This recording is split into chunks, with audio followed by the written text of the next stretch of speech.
Okay. Hello, family and friends. Welcome to another Talks with Liem. I'm your host. I'm Liem. I'm a software engineer, and my sidekick is Emmett. I'm Emmett. I'm a realtor here in Las Vegas. Hello, good people of the world and Liem's family and friends. Welcome back to the show.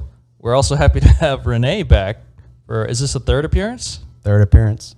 3-time in Renee. What's your story? So, hey, I'm Renee, y'all. I'm an LCSW. Just here keeping it real. What's an LCSW? Sorry. Licensed clinical social worker. Licensed, okay. Mental health professional. What are we talking about today? One thing I forgot to mention. This is available on YouTube, Spotify, Google Podcasts, Apple Podcasts, Pandora, Supercast, and all the other major platforms. All right. So I think some of the topics that I want to talk about is aliens, living in a simulation. And then we have some questions about the difference psychologically of men and women in the sense of whether it's motivation where men say they may excel. I feel like sports. Yeah, I don't want to. I'm going to come off like a jerk saying some of it, but he is a jerk. So some men will excel at sports or in the corporate offices, but I don't think that might be just something culturally where other humans, other people accept men in the higher positions, and some women don't get there or are held back. So that's something I want to talk with you. Okay. Is it psychologically? Is it culturally? Or is testosterone a big part of that? So just kind of that whole big topic and what you think of it. Okay. Yeah, I would frame it more differently, more as men and women seem to be wired differently in our brains here in the U.S., and we see societal trends and different roles for men and women, different observations. Mm-hmm. So what are the roots behind that? Are there sources to this, or is it, it's something to discuss because you have a unique background in understanding the way people think, right? Mm-hmm. Or how people should think? Or the way they do. Yeah. The way we should, well. Maybe society's telling us how we should think, and then what we actually think is different? I don't know. No, I think she said, you said how people should and how people do. Now, the do. I think you did resort back. You said again how people should. Renee's, I think, studies is more how they do, not how they should. Kind of both. Okay. Because the study of psychology of human behavior and stuff, there's still like a very philosophical background of the big old questions of like why, and metaphysical questions like why do we exist? Why do we procreate? Why do men and women think differently and do things differently, and why are our trajectories differently? Cause it's fun. Well, what if we do it like, say if you had a box of donuts, mm-hmm. you do want to eat them all, mm-hmm. but you should want to share them? Why? Well, because there's a greater benefit to sharing donuts and then having people that now feel indebted to you by donuts. But do I want everyone to get diabetes? To get what? Diabetes. Oh, yeah. Oh. Okay, so you should only share donuts with people who aren't. Only share your carrot sticks. Don't give food to obese people? Is that what we're... I think I get what you mean is like, there's our greedy wants, and then there's our, the greater good. Yeah. Should we want that above our own needs or our own wants, maybe? Yeah. I don't know. I'm just tiptoeing towards do versus should. Mm-hmm. Oh, in human thinking. In human thinking. Very, very small topics here. I think, okay, so let's say the do. So guys, I see guys often get into the corporate world and get higher up, and then women kind of get pushed.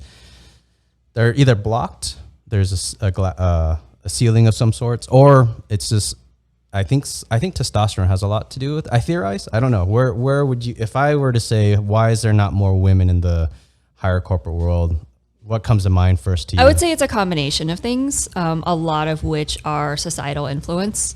Men and women, biologically, we're different. you know, if we go back to, you know, like the fundamental differences and why we have those physiological differences, we serve different purposes, right? The role of the female is to nurture. The role of the male is to hunt, gather, provide. So that's kind of what we're hardwired. So based on our caveman roots? Essentially, yeah, that's part of it. And also societally, we're nurtured, like we are raised to do different things. Go in a toy store, there's a pink aisle and there's a blue aisle. Yeah. And they're very different toys. The blue aisle is action oriented, it's puzzles, figuring things out.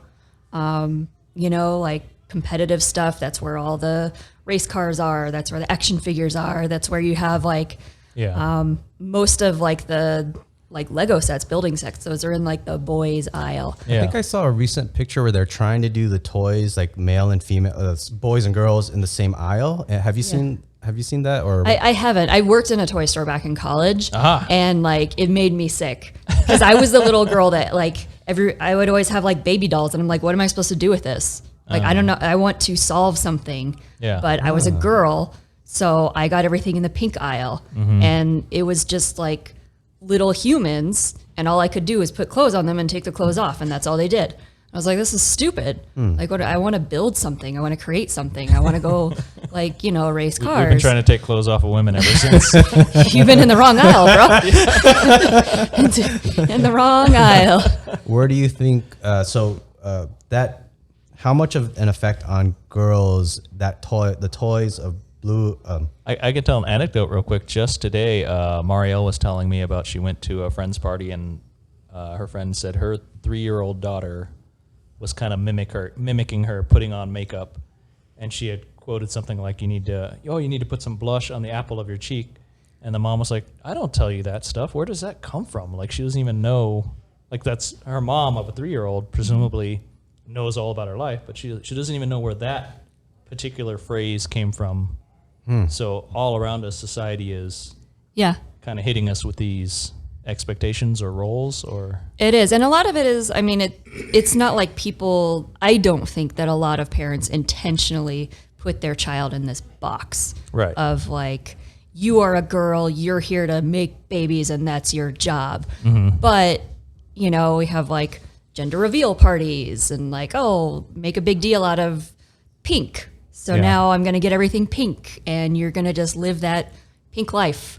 You know, you're going to get dolls. And we decide that before like that kid's even born, like this is part of your identity. And then they just grow up in that environment and, you know, just kind of assume like that's what I'm here to do. I'm here to take clothes off babies. Well, it's funny because we're in like 2021, right? So this is not a new thing to think, hey, we shouldn't necessarily try to pigeonhole our kids into these very narrow roles. But I think just the other day, somebody was telling me their kid wanted a $300 like 2-foot tall Barbie doll, and she was like, "Fuck that shit! I ain't spending $300 on a Barbie doll." But I mean, that's just another anecdote of another one of those like literally a doll influence, right? And, and if the kid genuinely wants, like, that's cool. I mean, I still wouldn't spend $200 on a Barbie doll. I don't care like how much I love that kid. Like, no, you get a job. But just like deciding that right away, and then I think there just continues to be that societal influence. Like, as a girl growing up, like I wasn't encouraged to go and create things. I wasn't encouraged to build things, figure things out, hang out in the garage and learn how to work on cars. You know, I was encouraged to, you're going to join the band and you're going to play some crappy instrument like the clarinet, not the drums. Fuck that shit. You know, like you're going to... Emmett has a personal hate of clarinets. Hatred. I was like stuck playing the clarinet, right? And I was like, you can't even hear this stupid thing. Like, this is a useless instrument. Like, you can't even hear it. This is like, I'm just sitting here. Renee is officially my favorite guest. Officially. Third try. How much do you think the pushing those toys on kids, is it like affects them 30%, 80%? I don't know. I think it's... Is there any studies where they go gender neutral? I've heard that recently. I I think we're so early because the documentaries I watched, these kids are like 5 and 6 years old, where they're pushing gender neutral, like everything from clothing to toys.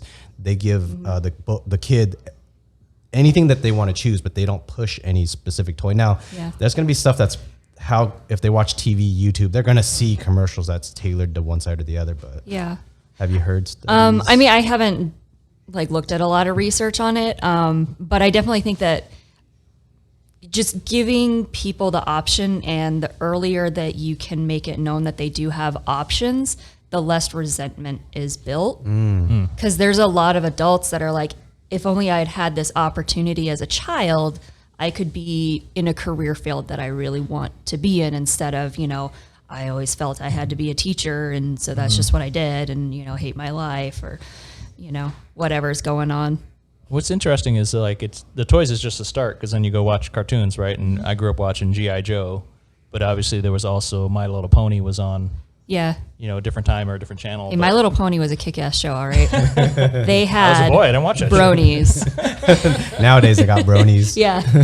But then, so that leads me to the question, then is there a problem when you don't distinguish genders? Because we have a lot of coverage now about I don't know, what do you call it, trans, or being gender neutral, or not choosing a side or a sex, or children wanting gender fluid. Yeah, I mean, I guess up to a point where, in the extreme case, I guess there are people under 18 getting gender surgeries. So Reassignment, yeah. Yeah, so that seems kind of crazy to me. I think once you're an adult, I'm okay. Yeah, there's a lot of gray area there. And my own personal opinion is you do you, whatever, you do you. Right. But you can't expect the rest of the planet to understand, and that's not to say that, you being you is not acceptable. Yeah. You should be you, and be the person that you want to be, and feel free to express yourself. Yeah. But to just expect that to be universally accepted by people who don't understand that, I think is unrealistic. There's a lot of there's a lot with that whole topic. A lot of trouble. I think it's Pride Month too. Is it Pride Month right now? Is it this month or last month, or I think it's is it this month? My calendar says this month. Yeah. Yeah. So on Google, I use the calendar on Google, and I wanted the holidays so you could know when Memorial Day is and when Father's Day is. But then it puts in all these other holidays that I didn't ask for, and there's no choosing. I'm not against Pride Month. I'm just saying it's there whether I want to know or not. And then also Juneteenth is on the 19th. I have never even heard of Juneteenth, but it's a holiday. You didn't hear about this last year? Is this new last year? No, it's not new to last year, but there was a big deal. I was busy pandemicking last year. It's you should research it. It's end of slavery day, right? I think so. Oh, you're giving me the righteous. I know. I was making you think hey, well, I know what it is, but I'm not going to let you know what it is. But yeah, something about slavery. Something along those lines. It's slavery is bad no matter what gender you are. Yeah. You should not enslave other humans. Yeah, it's universally frowned upon, I would say. But horses, okay? Maybe something with less of a sense of self. I mean, you have a pet cat. Does that count as slavery? I do feel I am a slave sometimes. Just kind of, but I opted into this, so it's all right, Zing. Sorry, I think I derailed us from our. We were on some deep topic there. What did we tangent? Do you think boys should have dogs and girls should have cats? No? Blue dogs, pink cats. Blue dogs and pink cats. If you had a magic wand right now, just to what you think would be the right way to raise a child, should there be a world blue? Full of hot chicks would be my magic wand. Should there be a blue and pink aisle? You don't for get toys? this wand. I do. Shit. I don't. I think. I mean, a child is just a big old sponge to absorb everything that it can, and I think that children should have every opportunity that they possibly can. Give the kid dolls and G.I. Joes and war toys and constructor sets, and just let them decide what they're interested in, because you never know. I mean, you might think that this little girl is just going to look adorable in dresses, and maybe she does, and maybe she likes dolls, but maybe she's also going to be the next NASA engineer, you know, and providing them with the opportunities. Like, let kids decide for themselves if they like math, you know, like, did you have like your parents were like, oh, I hated this subject in school, you're going to hate this subject in school? Or we get a lot of those messages. Yeah, America's kind of anti-math. I know. I loved math growing up, but I wasn't allowed to like math because people don't like math. So I felt stupid for saying like, oh, I really like statistics. Oh, they didn't want you to be smarter than them. Well, yeah. It's all right. I didn't have any friends anyway, so, you know, whatever. That's an interesting take on that, because then for me being Asian growing up, it seemed like people are like, oh, you have to like math. And I happened to like math. Yeah.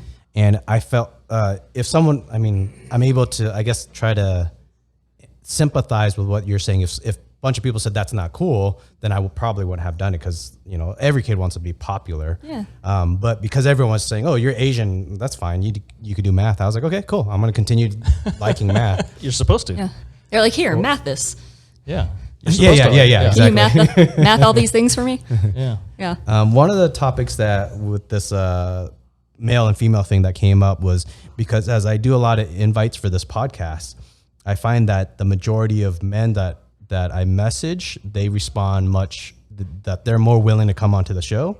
And I get a lot of females that's their response is either, I don't have much going on in my life, I'm not that interesting, I haven't accomplished a lot.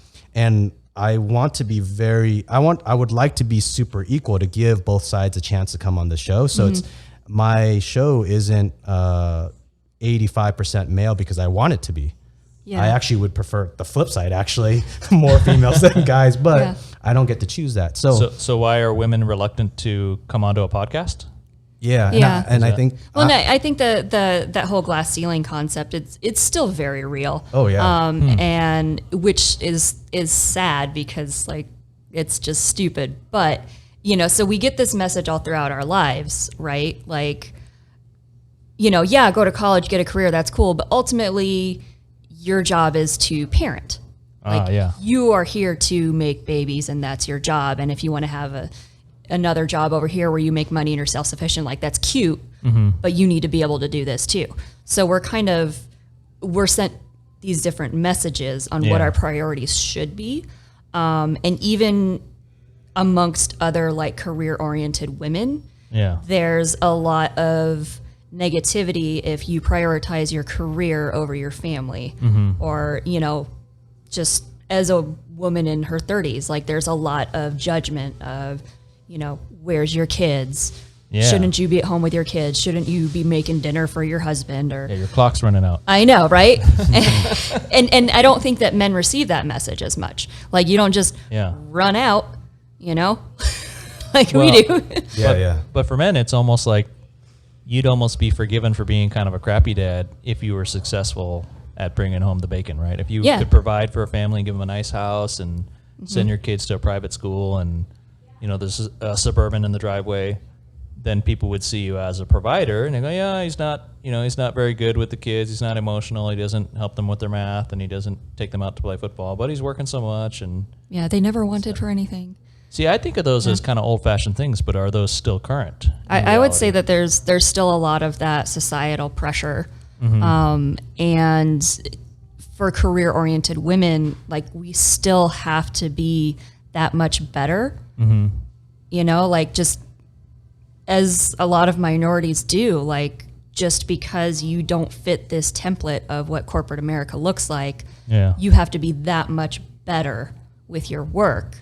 And for women, we have a bad day and we get upset and we're hormonal, we're hysterical. A man has a bad day and gets upset, he had a bad day. Like there's still very much a double standard there. And a man being assertive is, you know, he's committed, he's dedicated to his work. A woman being assertive is a bitch who has something to prove. Like, oh, well, she's PMSing. Like, no. Right.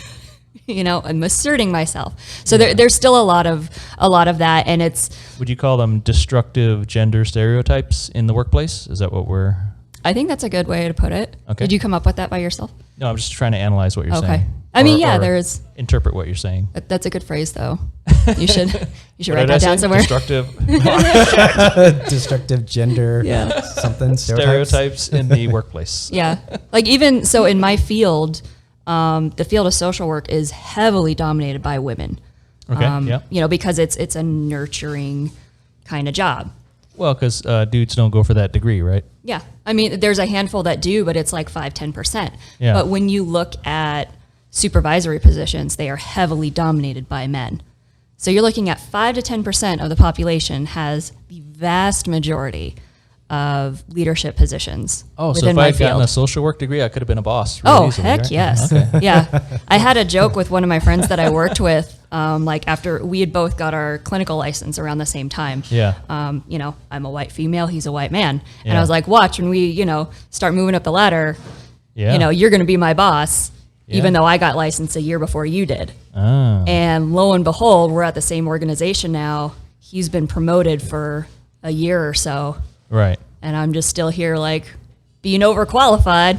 Oh, is that So, is yeah. that literally him being selected for promotion? Like, are you would you say that gender aside that you should be where he is anyway? Possibly. Okay. Like, I definitely have more. Like, I didn't apply for the same jobs that he did. Yeah. But I applied for other ones that, you know, would have been at the similar level. And looking at the other applicants, Yeah. like, I'm definitely more qualified, but Right. you fit the demographic. So you need to change your name to something very manly on your resume. Or change my last name to something more Spanish sounding. A Ronaldo. Ronaldo Johnston. There we go. Wait, what's the advantage to Spanish sounding? Well, because my first name is also a man's name in Spanish. Oh, okay, If you drop the one E. gotcha. No, but then you're a different minority. You want Fiddlesticks. to be a tall white male. I do. So I'll just be a Robert. I guess. Gotcha. I was going to ask, bring up some story or think of some stories where you feel that you've been unfairly and you. Bingo. Yeah. Yeah. Let's dig into the pain. Because I think it's different hearing someone's firsthand experience story versus if we were to sit here and try to think out different scenarios and whatnot. Well, Yeah. because Liem has felt a lot of challenges in the corporate ladder also. So I know that's a being Asian and short. I think probably the short is probably the biggest one. The Asian thing, I noticed it did help certain I feel like because IT, there's a lot of Asians in there, so that did help. Yeah. But I never got a manager role, or it was very hard to get certain roles that was near manager. So Yeah. I was really upset when certain friends that I felt I was way more qualified than them, and then they jumped way faster than I did. they laddered up. Yeah. So, Laddering on up. Yeah. but Okay. So what was the biggest position that you should have gotten that you got gypped on? Oh, that's not a nice word. That you got screwed out of. Sorry, gypsies. I would say I my apologize. boss right now. I applied for that job, Yeah. and it's where I already work. Do we need to cut this out? I was just gonna say, if they hear this, will they be upset? No, fuck those guys. She should be the goddamn boss. Well, like it. So our boss took another position and she left. Yeah. And she was like, I want you to take over this program because Yeah. you know the program, you helped it, you built it from the scratch. You know, like you are the shoo-in. And she's like, you know, showing me some stuff. Yeah. They have to open the position up to, you know, everybody on the planet. Yeah. And so, yeah, somebody else got the position and he's nice guy, Right. cool guy, was already in a leadership position somewhere else. But like, Yeah. he's never set foot in this program at all. Yeah. He hasn't done things similar to this. And like, how is it possible that he would know more about running this program that Yeah. I'm already running than I do? Right. If he watched this podcast, would he be upset hearing that right now? I've told him this. Oh, okay. We actually have a really, like, he's a cool person. He's a great guy. I joke around all the time. I'm like, you know, you should be my assistant. But That's hard because no matter how nice of a guy in the world you are, if I was in that dude's shoes, like, well, what can I do? I can't give you my job, right? We can't swap jobs. Yeah. So that's a hard position to be in. Yeah. But I also know that, just because this is how leadership at my company works, I don't feel that I would have had the same level of support that he has to be successful in that position. Solely on the gender difference. Yeah. Yeah. Say it proud. Because I'm a girl. There's a holiday for this, I think. So I don't know. I think we have a month or something somewhere. Is there a Women's Month? I don't know. Probably. It should be a Promote Women Month. It's Mother's Day. So what would we do how would we fix this? I know that's. I'll just take a Chop the raise. dicks off. That'd be cool. Oh. We just make up for that. Like, what is it? 11%, 21%. Like, I'll just take the money. I'm fine with that. The gender pay gap. Whatever. I don't need a parade or anything. I'll just take a raise. That's cool. But if you're talking like affirmative action or something like that, I don't know that is the solution. Then you just get tokens. You do, and then it's like, did I get this job because I'm actually qualified, or did I get it because you needed to meet the demographic?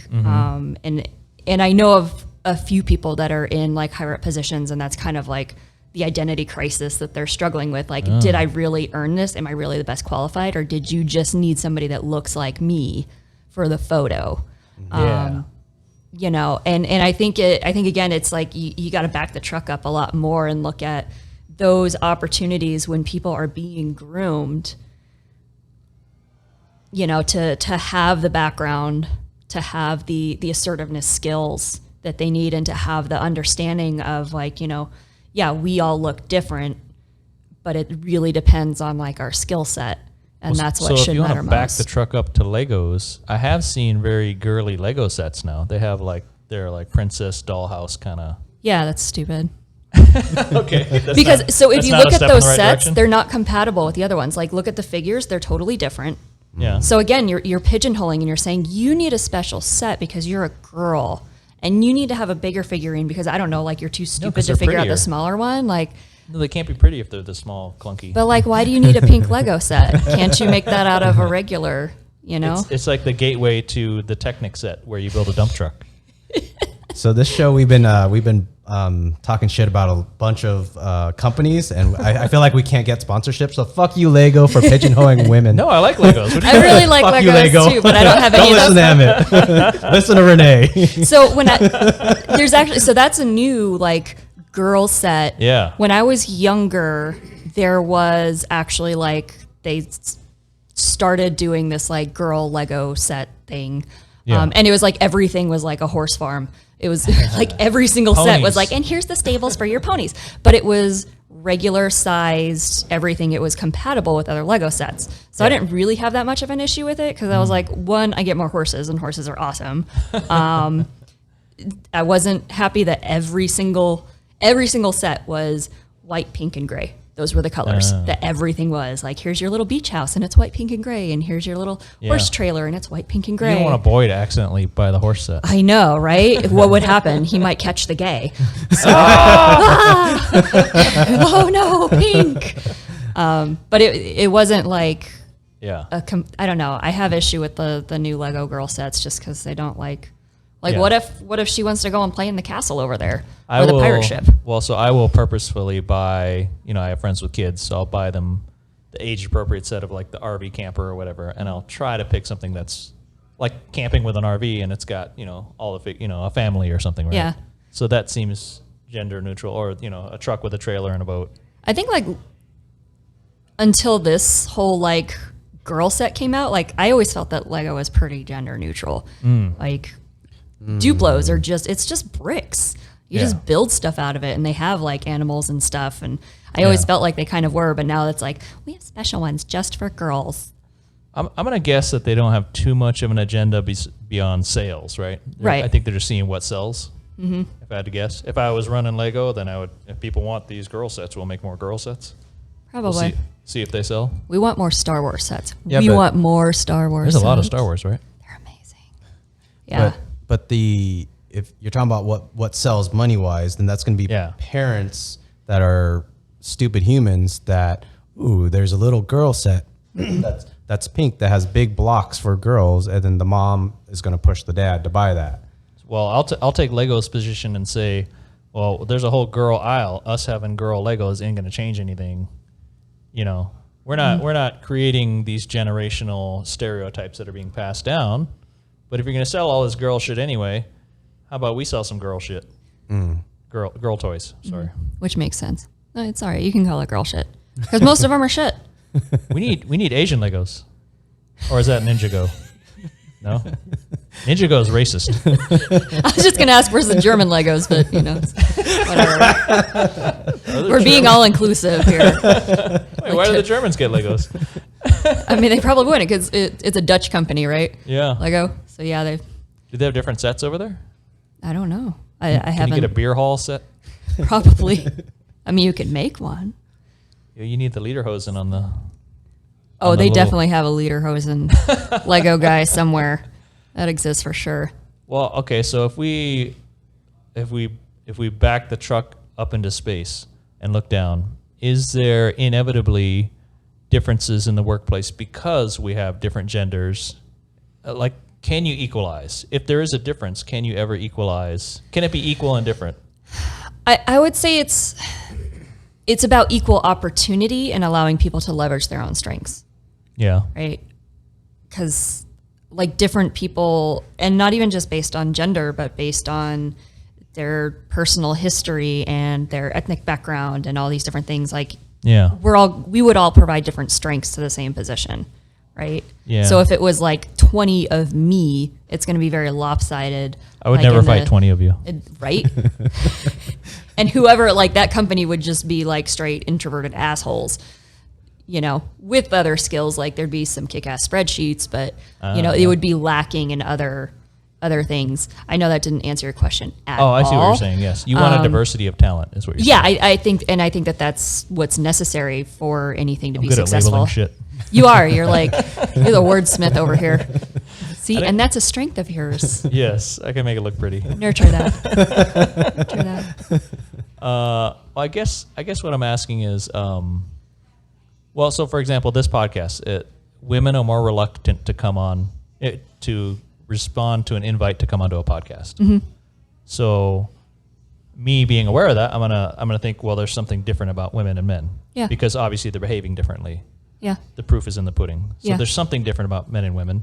Many things. Yeah. So we have an equality of opportunity. Anybody who gets invited by Liem can come onto this podcast, right? Mm-hmm. Shit, you could ask to be on this podcast if you have something interesting you want to talk about. Mm-hmm. If you can handle this level of intellectual rigor right. of three people talking out of their asses about Legos and soon aliens. I had no idea we were going to talk about Legos as much. It's a great metaphor for society. Yeah, it has become the focal point of gender differences in the U.S. I think that it's not so much about you're not providing opportunity for women to come on, because obviously you are. Mm-hmm. I'm here, yay. But there's the perception that we have to like hold on our own, that if I say something stupid, it's probably going to be judged more harshly than if one of you says something stupid. Because somewhere back in our minds, we still feel that women are less intelligent than men. And or judged that way. Yeah. Or at least, as women, a lot of times we have that fear that we're held to a different standard, that, like I don't think either of you thought about putting on makeup to cover up the bags in your eyes before you came on here. I did actually. I put some... Looks great. Blend a little more. I don't think it's working. I didn't shave because I had a pimple over here. I don't have that luxury. Trying to hide it. I'm like, let's not go back to this whole no mask thing. I don't want to. But like, if I showed up just nothing. I mean, this isn't a lot of makeup, but there would be more judgment on me for not doing my role as a woman. I guess. No, I judge you as a naturally beautiful person. Aww. You look good.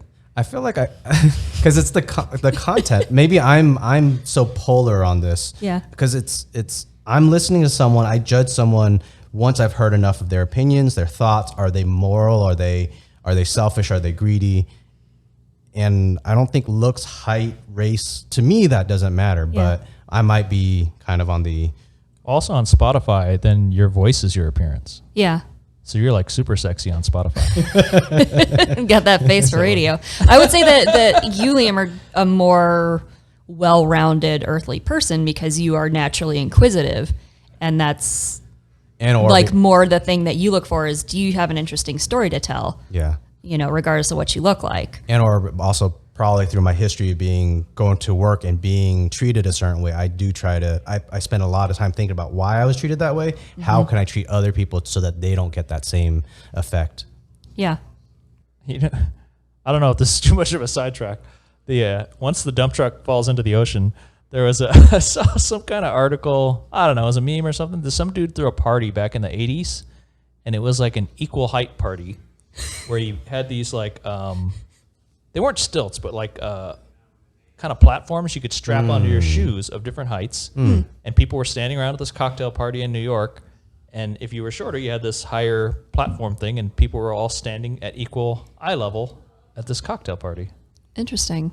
And I was very curious if that makes a difference, or if it's just so ridiculous that you can't get any real. Like if we did that, we've had parties before. If we did where we had people strap up taller shoes, would that be a weird thing? Well, we saw Ricky.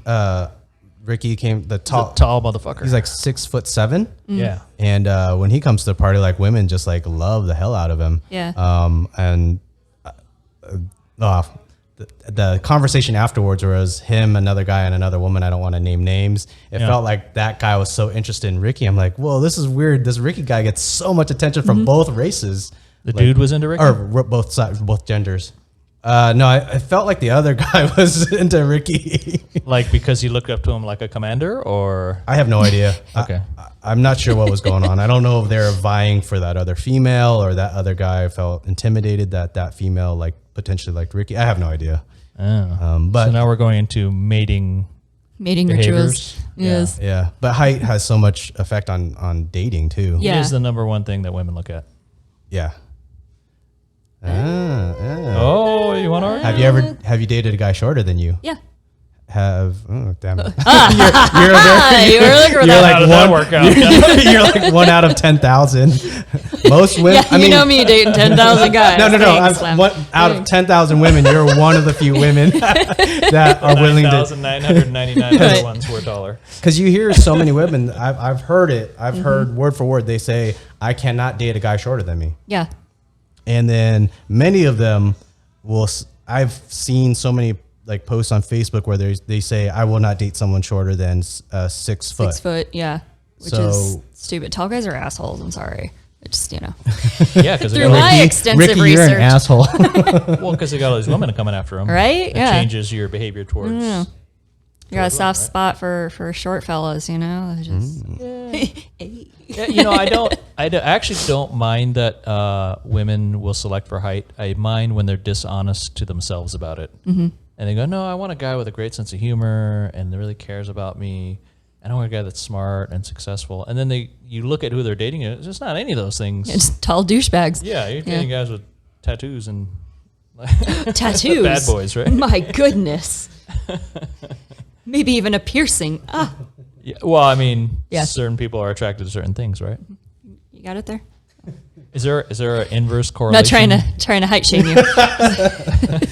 I was just trying, for people that are listening, I was trying to reach for Renee's water for her mug, and I had to reach across the table. I could barely reach it because of my short, little, stubby arms, T-Rex arms. Leaned over the table and his feet were off the floor. All right, what were we talking about? Height. I totally lost track. Yeah. But I think the height thing is, I think it's a barrier for men and women, but I think for men it becomes more of a status thing or more of a self-confidence thing. Yeah. You'll get promoted because faster if you and do get more fit chicks that in a bar. Yeah, it's Tinder associated with like manliness and procreation, all that good stuff. And also for women, like there's a lot of tall women that really struggle with dating because there's a lot of men that don't want to date a woman that's taller. Like one of my friends she is 5'10", And like, I mean, she's super smart. She's funny. She's an awesome person. She's beautiful, but yeah, like she's perpetually single. You're saying that knife cuts both ways. Yeah. And she loves wearing heels. Yeah. So, like when I was last guy that I was dating seriously, we were about the same height without shoes on. And like, I didn't wear a lot of heels, even though I like, my cute heels. Because I tell my wife's taller than me by like 2 or 3 inches, and I tell her, wear the heels if you want. I don't mind. You're a secure fella. It doesn't bother me. This guy was also kind of a douche, so it didn't end well. On the air. Ooh. I kind of like the long legs with the heels, so. Yeah, Yeah. What was I thinking of? We were on to something good. Yeah, we were, and then it kind of fell apart with heels. We saw a squirrel. I'm thinking about legs. You know what I've noticed? Taller women, and it's a shame because I think tall women are beautiful, right? That height actually gives you an advantage in sports a lot of times, right? You have access Volleyball. to sports that other gals can't, right? So you have this chance to be physically athletic and active with extra height. But I've seen a lot of taller gals where they won't stand up straight because I think they're subconsciously always kind of hunching and their posture will kind of shrink. And I wonder how aware they are of it, or if it's just something that you grow up with and you don't want to be the tallest girl in the photo. And because then you're a freak, and I think I've never noticed that. Women that slouch a lot to try to get their height down. Yeah, just taller women will oftentimes not just stand tall and proud, right? And I want to tell them, reach for the heavens. Yeah. Be tall. Stand proud, you tall, beautiful Amazon. Yes. On the tall friend thingy that you mentioned, a tall friend earlier. I have a friend. She's 6 foot, and then she posted on Facebook like, "How am I gonna find a guy that's over 6 foot willing to date me?" And I'm like, you don't have to date. I kind of got upset. I wanted to say you do not have to date someone taller than you, but I didn't. Yeah. I don't know. You could go for somebody who's a great human being and loves you. Yeah. Stupid. Right. We don't do that. Oh yeah. So how do we get over this height thing? Teach How all do we fix children. society? Teach all children that they could shop in the pink and blue aisle, and the height doesn't matter. I'll tell you, the Legos are all equal height. Except for the girl Legos. But They're all in tall. the girl world, they're all the same. They're right? all giant, and then all the normal Legos are like this tall, and it's like overcompensating. Maybe that's what Lego is out to teach the world. Like, it's okay for girls to be twice as tall. It does come from that Northern Europe, Danish tall and not have world. the bendy waist or whatever. I don't know. The figures are weird. Yeah. Yes. Just bizarre. Yes. Okay, so hopefully the gender thing will reach to corporate America eventually with the pink and blue. You teach children. Well, so here, I feel like we are learning as a society to kind of push back against some of these negative parts of our society, right? Tradition or old-fashioned, kind of gender roles. Are we going off the rails into a very weird place, or are we just fine? I don't know. Okay. I don't know. I mean, I think there's a lot of weird out there. Yeah. I think some of it is like just genuine, like, hey, I'm weird and that's a thing. I think some of it is, I need to be more weird to out weird the next person, because there's always that attention seeking. I was going to say attention, percentage of the population. So I don't know. I feel very, what's the word? Not justified. I feel very verified that you said the word attention, that some weird people are doing it because they want the attention. Because I was thinking that, but you're a mental health professional, so maybe you have more insight into that.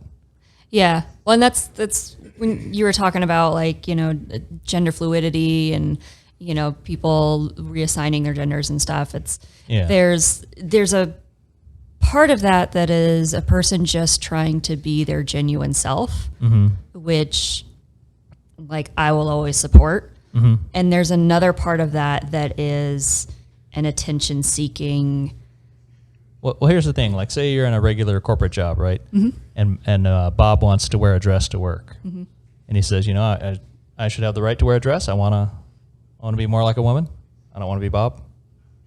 But we know that if a dude wears a dress to work, there's going to be some societal attention and almost disruption, right? Yeah. It's weird that an item of clothing can have such a disrupting effect. Yeah. Like, so in your workspace, at your workplace, Yeah. if a dude started wearing a dress to work, even once in a while, would that be disruptive? Or would it be like, he feels like wearing a dress once in a while? He would definitely be ostracized. But I Even also amongst mental don't health wear, professionals? none of us wear dresses. Yeah. I don't know. For me, that's an odd example because like I will never wear a dress or a skirt at my workplace. But part of it's not because I don't like wearing dresses and skirts, and maybe this like helps with what you're getting at, because I don't want that attention. I don't like being sexualized at work. So dresses and skirts are inherently sexy. Okay. They draw that attention, and I guess because they're like the sign of femininity, that says I'm a female here for you to look at, not I'm here to be your therapist. And I think for a man wearing a dress, and I'm thinking of like the men I work with, and I'm like, please, none of them, please do not. Bob, leave your dress at home. Jesus. Great guys, swell fellas, but not good in dresses. Yeah. So sorry, guys. It's all right. I'll say it to their face. I was fighting for your rights. Yeah. But but if a guy chose to wear a dress to work, is there some gender thing where you're saying, hey, I want that freedom? Or is it really an attention-seeking I think thing? it kind of depends on the person. Yeah. I really think it depends on the person, because there is a lot of like, from just what I've seen anecdotally, a lot of the people that are not even a lot of the people, like, because my experience has been very limited just because of the population that I work with. But there seems to be some correlation between some of the more serious mental health diagnoses in terms of like thought process and attention seeking, and this kind of like, I have to show the world this is who I am. Okay. I don't know if that makes sense at all. Yeah. And I'm not saying that being trans or being gender fluid or reassigning your gender is a mental disorder, because it's not. But there seems to be there are the people that do it because it's genuinely who they are, and there's the people that want the attention essentially, and that's a way to do it, I guess. Huh. I would approach it as I was often so in my youth growing up, I was often confused by societal behavior in that I kind of approached everything logically. Like, to me, everything was logical and there's a reason for everything. And I had to accept and understand after a while that a lot of people do these things just because other people are doing them. Like, I wouldn't know how to pick out cool clothes. Like, if I went to a mall or something right now and was going to try to pick an outfit for myself, I don't have this natural instinct. I could tell you clothes I like, but it took me a long time to realize, well, shit, if I just try to see what everybody else is wearing and try to dress like those other cool people, then that's really all it is. So is a lot of societal pressure just mimicking what other people are doing around you? Yeah. I think there's like that grade school principle doesn't really fade out. I want to stand out, but not too much. Oh. I want to be recognized, but not for bad reasons. Okay. And I think that's still a thing. And I think as people develop and do so in less healthy ways, that expression comes out in more extreme ways. Yeah, because I like to think that I'm a unique individual. But in the end, I wear a T-shirt and I drive a truck and I have a refrigerator. Like, I'm not weird. I mean, you drive a truck with your face on it, so that's a different thing. So there's that. But that's in pursuit of money. That's to let people know that I can help them buy or sell their house. Right now, I can only help you sell your house. I can't help you buy any houses right now because there aren't any to buy. I don't know. Am I dominating the questions too much? No, go for it. I'm enjoying the talk. I'm so curious because of your expertise. that maybe you have a unique view on these sort of topics. Maybe. I also see, I mean, my perspective is very skewed because I spend so much time in the seedy underbelly. So what I see every day that's Is normal to dysfunctional me, people? is dysfunctional people. So to me, all of these things are like very normal. I'm like, oh yeah, 50% of the people on the planet have borderline personality disorder. And that's probably not the case. That's just what I see every day. And like where I'm at now is much more, I guess, general population than what I used to do, which was acute psych, which is like, these are people at their very, very worst. So to me, this is all like just kind of normal how people act. And that's probably given me a very jaded perspective. I'm like, everybody has a personality disorder, which is not necessarily true. Well, yeah, I mean, in some way, nobody is actually normal. Right. We're all just trying to get closer to the average. And then we walk out our front door and try to show a normal to the world. Is that what we're all doing? I think we want to all be slightly above normal. I want to be like normal plus. I mean, I think my truck declares to a lot of men that I'm successful. But does it declare that to a lot of women? No, women just see a truck. They're like, oh, the guy with his face on his Small truck. dick. No, it's not lifted.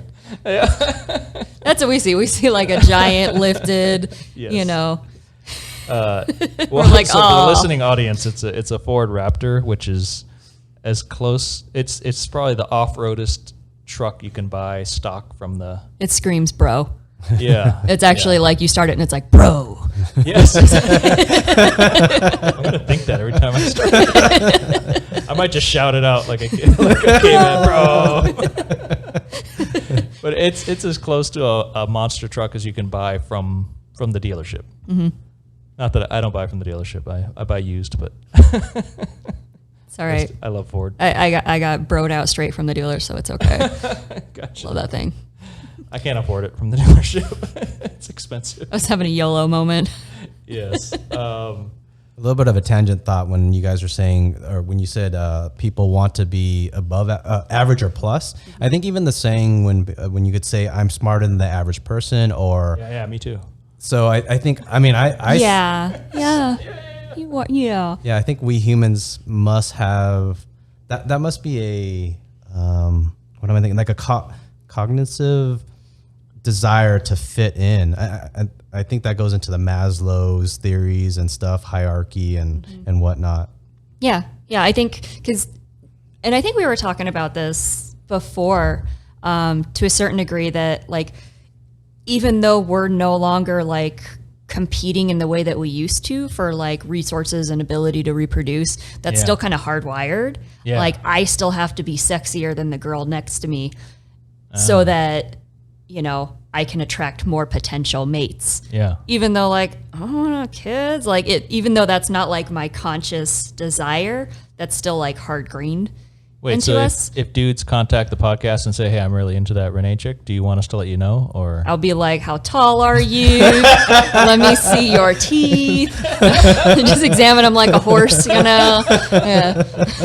Good teeth, guys. That's high on the. Can I give you guys a really cute tangent? Yeah. I think it's adorable, but I think I'm adorable. So there was this dude that was like talking to me and or talking to me a text or something, like worked together way back in the day, contacted each other, whatnot. And he's all like flirting. He's like, hey, we should hang out sometime. I'm like, yeah, that's cool. And I couldn't remember why I had like stopped talking to him before. I was like, I think this guy might be kind of crazy, but I don't remember what it is. Like, he's pretty attractive. Like, something's up here. Yeah. So I made him take a Myers-Briggs personality test. I was like, here, just do this. And I got the results back. I was like, oh, yeah, I remember. Huh. What was it? INFJ? No, he was like the complete opposite of what I was, because I'm a I. Could you explain the test real quick to? I'm thinking of a Rorschach test, but that is not. No, it's like there's something like 60 questions or something. I don't know the number, where it says something. The statement may be, you enjoy being in the center of attention, and then the 5 answers are, it's always 5. I feel this a lot, I don't really, or I kind of feel Strongly this. disagree? Yeah, that's it. Basically, yeah. Okay. And there's like 60 or 70 questions that it comes out and gives you kind of what type of person you are. Yeah, and it measures different things like introversion to extroversion, and it gives you like your percentage. So then did you tell him, hey, you failed the test, bro? Well, he was like, "Oh, did I fail?" And I was like, well, it explains a lot." Well, so you didn't even give him a shot? You didn't go on a date? Well, he just continued to dig himself into a really deep hole of like invading my personal privacy. And I was like And the test establishing told you what was gonna boundaries. And he was like, "I need to know everything about your personal life." And I was like, I'm going to go with nah. Okay. But yeah, I Sorry, guess bro. don't try to, casually hook up with mental health professionals. We'll tell you about yourself and you won't like it. It's lonely. No. About 2 or 3 podcasts ago, there was me, Ricky, and Earl, and we talked about our Myers-Briggs. Oh, did you? Yeah. What are you? INFJ. The one that I just said off, that I just said, I'll double check for the heck of it. Yeah. I think I'm, is I supposed to be? So I is introverted. Is it? Why is he on this podcast? So I actually do this with my patients. Yeah. Like every once in a while, I'll just kind of like have them take the thing. We'll do a group on it and we'll kind of talk about it and process it. Yeah. And I am always the most introverted person. Okay. I'm between 80 to 90%. Do introverts like podcasts? Introverts. So a lot Is of that the wrong times question? people think that introverts are shy. It's really more about how we get our energy. So more extroverted people, they kind of recharge their energy by being around people. Yeah. Being introverted, being around people takes our energy. It depletes us. Oh. So that's why, like, when I walked in here, I was looking all like droopy and stuff because I'd just been hanging around with like 20 people needing my energy all day. Oh. So Okay. just little long commute helps. But yeah, like we recharge just by having alone time and, Interesting. cats and bubble baths and things. Oh. Yeah. I can't find mine right now.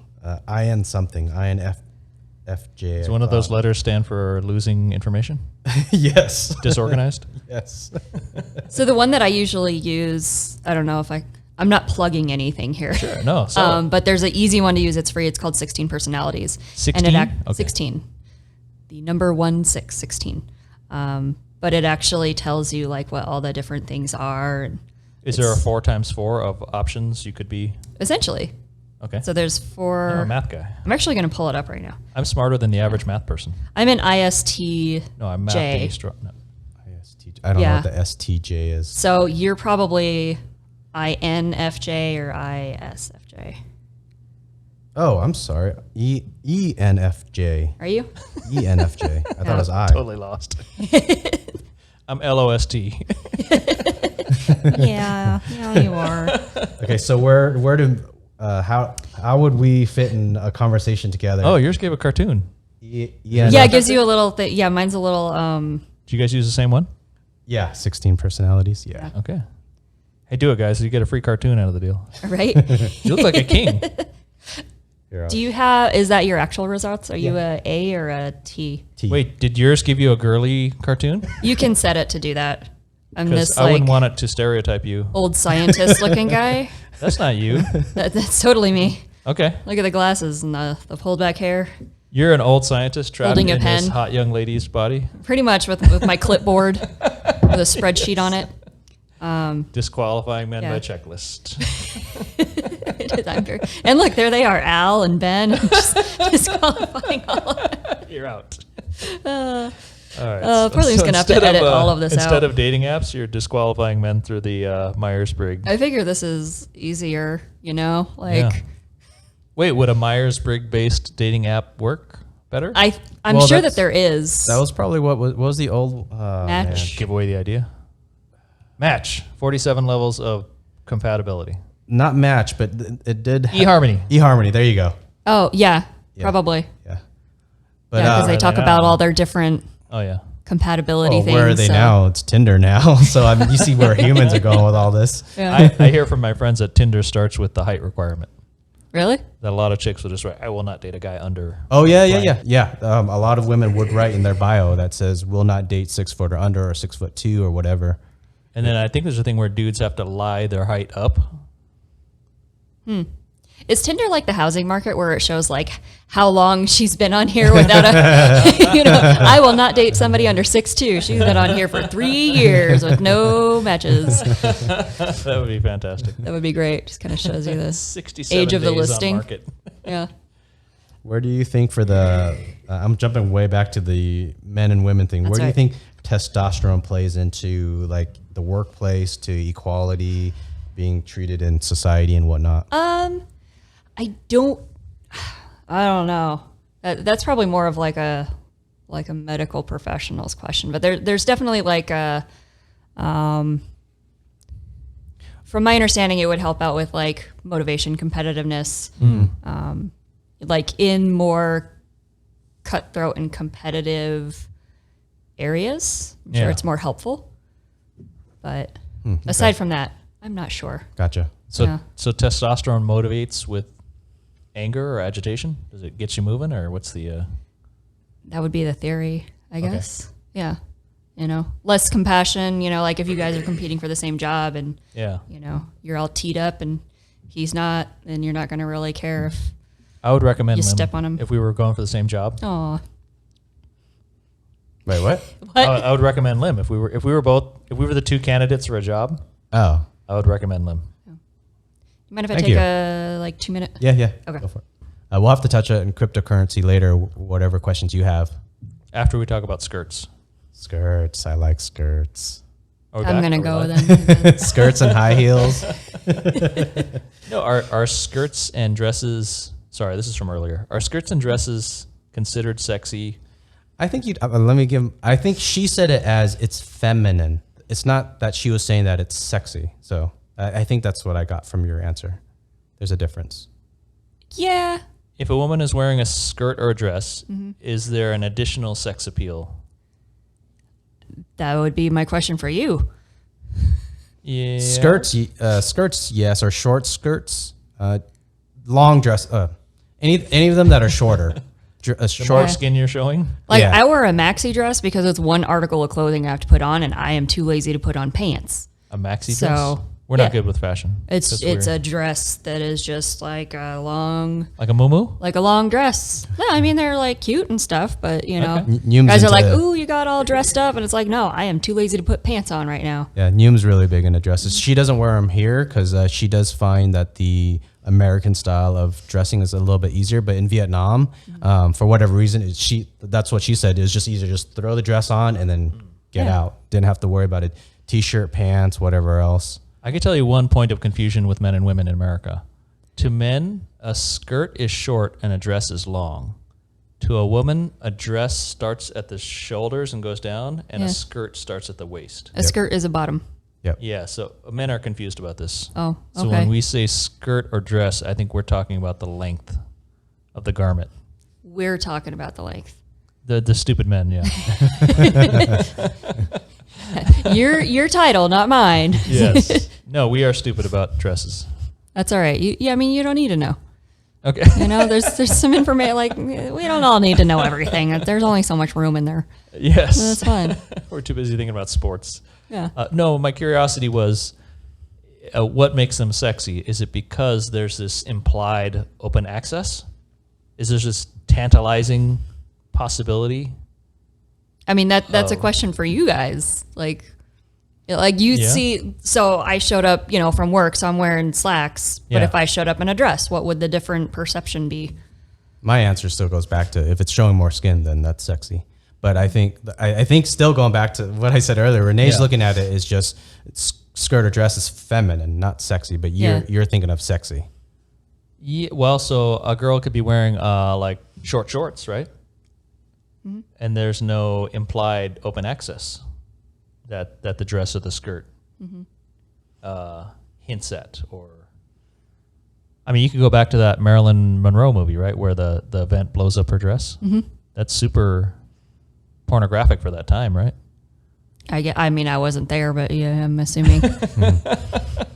Or are you trying to say if you get pants, let's say capris that go a little bit past the knees, and then a dress that goes past the knees. Deep into fashion here. Yeah. Is that what you're trying to say? Are we talking capris or culottes? I don't even know what. Yeah. So are you trying to say what makes a dress that goes past the knees more sexy than capris? Is that what you're trying to say? Yeah, because I think in the engineering mindset of a man that structurally like, a breeze could blow. We could see the panties if something happened. That's what it all boils down to. If she went upside down for some reason right now, Sometimes we just get inveted for no reason whatsoever. Gravity, It's like, whoa. gravity inverts. Yeah. right? If We she find these sprung weird a pockets. cartwheel right now, there's I think for the male brain, there is some bait there. There's some. But then then you may want to go into then what makes lingerie sexy versus a bikini. Some women that if they show their underwear, they're really embarrassed, but yet they'll be in a two-piece bikini and that's fine. Yeah. So this is the same. I think kind of similar topic. It's the the thought that people think with that topic. Meaning, Yeah. if someone's wearing a dress, I guess men will potentially think that's sexy because women and men find a dress feminine, and then men will find that sexy. And same thing for supposedly lingerie versus a bikini. But to me, I find both lingerie and bikini both sexy, but I don't understand how women could decipher the difference. Because society tells us those rules. Is that what we're saying? The idea is I we've thought- connected. I thought that's what you're trying to get to. I thought this is the point you're trying to get to. No, I didn't have a point. I had a legitimate question of, He's like, why do I find dresses so sexy? am I a pervert or is this the logical way to think about it? You're pretty hung up on this skirt dress thing. I don't know. I mean, you're the label maker over here. You got the Look, ideally, the a short terms skirt down. with no panties is the most the tantalizing. most professional thing any woman can wear, and if you want to be taken seriously, You will be promoted immediately. cartwheels. Whatever you're selling, men will buy it. We know. I could say with lingerie that typically it's a very thin, lacy fabric. You're not going to have a denim lingerie, right? So that psychologically is less barrier. There's a between lot of like satin and leather involved. leather. Oh yeah. I don't know. I mean, Depends on the I don't person. have. I'm not the authority on lingerie, but Oh, I thought of leather as a different category than lingerie. something different entirely. Yeah. Yeah. I will say that like choker necklaces are they grab my attention. And I've tried to figure it out. And I think it's because you don't normally wear a choker necklace as a woman. A woman doesn't wear a choker necklace typically unless it's almost an overt communication of I want to be sexy somehow. That's as far as I've gotten on trying to figure this out for, I don't know, 20 years. Maybe you like control. So what else do chokers look like? Control. I mean, they look like a dog collar, but I don't have a desire to control women. Do you though? I don't think so. Do you? Like, I'm like the opposite of a rapist. Let's psychologically break down Emmett. Let's get in there. Okay, well, look, Let's get I in want there. a woman to want me. If a woman ever said no or even like, I'm not interested, I'd be like, oh, okay. I'd be Okay. deflated and defeated. Sad trombone. Trombone? Yeah, yes. Wah, wah. Yes. I almost need like a cheerleader that's excited about me. That's shouting and can't stop herself from wanting to be on me. So I want to be cheerleaders doing cartwheels with no underwear, wearing choker collars. Yeah, I mean, that'd be weird to see a cheerleader with a choker. I don't know. This is your world. I'm Yeah. just Yeah. hanging out here. But that's the thing. The choker collar is not normal in any setting, right? Is there any place where The 90s, I would say, like the early to mid 90s, that was a like fashion trend. like a sad emo thing? Kind of. Well, there was a very like cutesy trend Yeah. that was going on, like Spice Girls kind of thing. Yeah. I would say, I don't know. Yeah. Okay, so your control on women. Let's go deeper. I can't control women. I got no power. Maybe that's why you find the choker collar so Women attractive. ignore me at 'cause will. it's a sign of being submissive or something. I Like, almost see it as a communication. I don't know if this is close to that. I've once heard some of my gal friends say that they wear boots when they want to go out that night and like advertise to the world that they want to be sexy and they want to Fuck meet me some. boots? Yeah. Is that what they said? I think one of them did say that. Okay. It's a Now, thing. is a choker necklace close to fuck me boots in any ways from a female's perspective and or any of your female friends? I don't know. I'm definitely not the authority on women think. So I will say with one of the ways that women can communicate confidence or having some kind of power is just with the way that we dress. So yeah, and the shoes have a lot to do with it for some reason. Maybe it's because like we know we can wear heels and y'all can't. So that's kind of a confidence thing for us. Like if we're wearing, some super sexy stilettos and just like rocking it, makes our legs look great, because it accentuates the calves and the height and all that good stuff. Yeah. So there probably is something to that being kind of like a power move and just feeling more confident. You exude the confidence. That's always sexy. But yeah. I've heard some people say that heels is trying to show what's the word I'm looking for, where women are more vulnerable in heels. So it's a vulnerable thing to wear heels. It can be if you're not good at wearing heels. Physically from depending falling. on the height of heels. But they're also, they're like hobbling. they're gonna be a sexier shoe than like tennies or flats. Oh yeah. They just are. Yeah. Because they're delicate, they're intricate, they have jewels and stuff. And I mean, you could have some very ornate flat shoes, right? but are they going to be as sexy as heels? I like platforms because then I think you get all the advantages of the height with added stability, structurally speaking. So you're just over here from an engineering standpoint. I'm not even an engineer. This girl is clearly has it going on. If you want the height without the instability, go platform. It's kind of like that party you were talking about earlier where everyone's the same that's height. exactly. Yeah. That would be weird because I got a friend that's 6'10". Yeah. So like I would need a lot of bricks because I also got friends just that are don't like invite those tall motherfuckers. barely 5 foot. Yeah. You have your own tall party. Get out of here. When Ricky was here, we made him sit over there so that me and Earl could look bigger to the camera. There you go. Did it work? Yeah, I think it worked on camera. Okay. The way this camera is set up, the center seat looks further away. Yeah, much smaller. It's like That's why Alice you're in over there. Wonderland where you shrink. Yeah. It's like the seat of no power. I will say that I think when I was younger, when I was in my 20s, a woman in business slacks was very attractive. Mm-hmm. And guessing at why at that time, I was thinking it showed competence of, how do you explain it? She was good at something. She was in the workplace. Mm-hmm. She was succeeding in the office and dressing. I don't know if you could still be sexy in work slacks. I don't even know how to explain it. There was an attraction to a woman who could achieve in the workplace. Mm-hmm. Is that a fair? Yeah, I mean, I think it kind of depends on what you're attracted to. Yeah, there's men that find like women who are successful professionally and confident. They find that a total turnoff. Oh yeah. Yeah, no, I think professional achievement and doing something in the world and getting somewhere is awesome. Mm-hmm. Okay. What stereotypes are not correct in this man and women's talk that we're talking about? So I think it's right now I can't think of any. So what? Let me rephrase. So between men and women, what stereotypes are incorrect? In the U.S.? Just anything.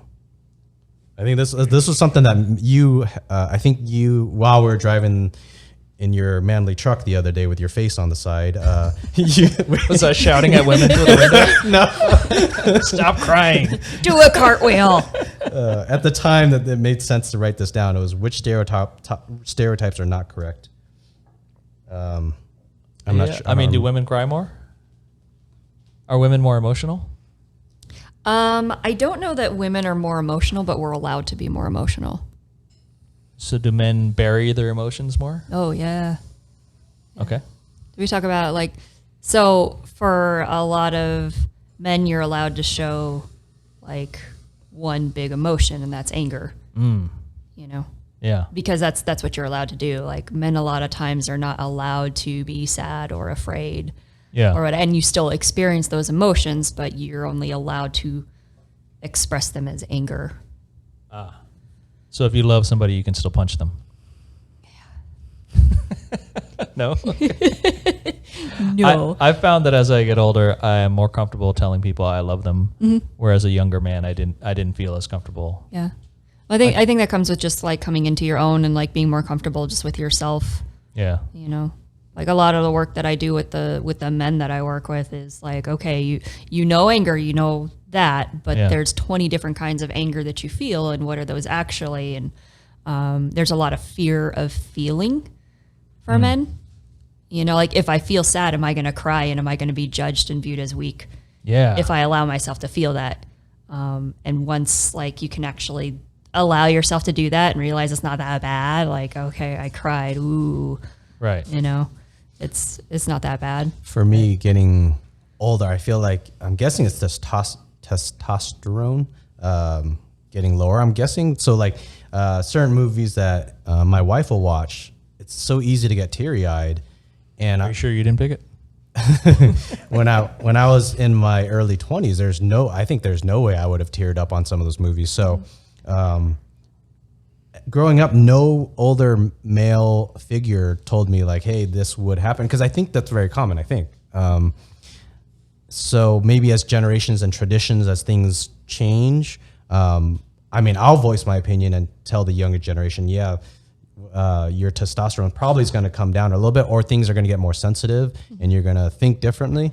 But nobody ever told me that growing up. So anyways, I think as age happens for men, that those things naturally change. Isn't there a very practical thing for a dad to know, hey, you know, practically, I know it's gonna help him if he's tough. It's not gonna help him if he's a sissy. He's not gonna do well. Like, could a dad have that thought, and could he be right? Because this is the world we live in. Could you say, hey, look, I'm not telling the world what it should be. I can tell you what I see out there. And a tough dude's going to do better than Mr. Feelings.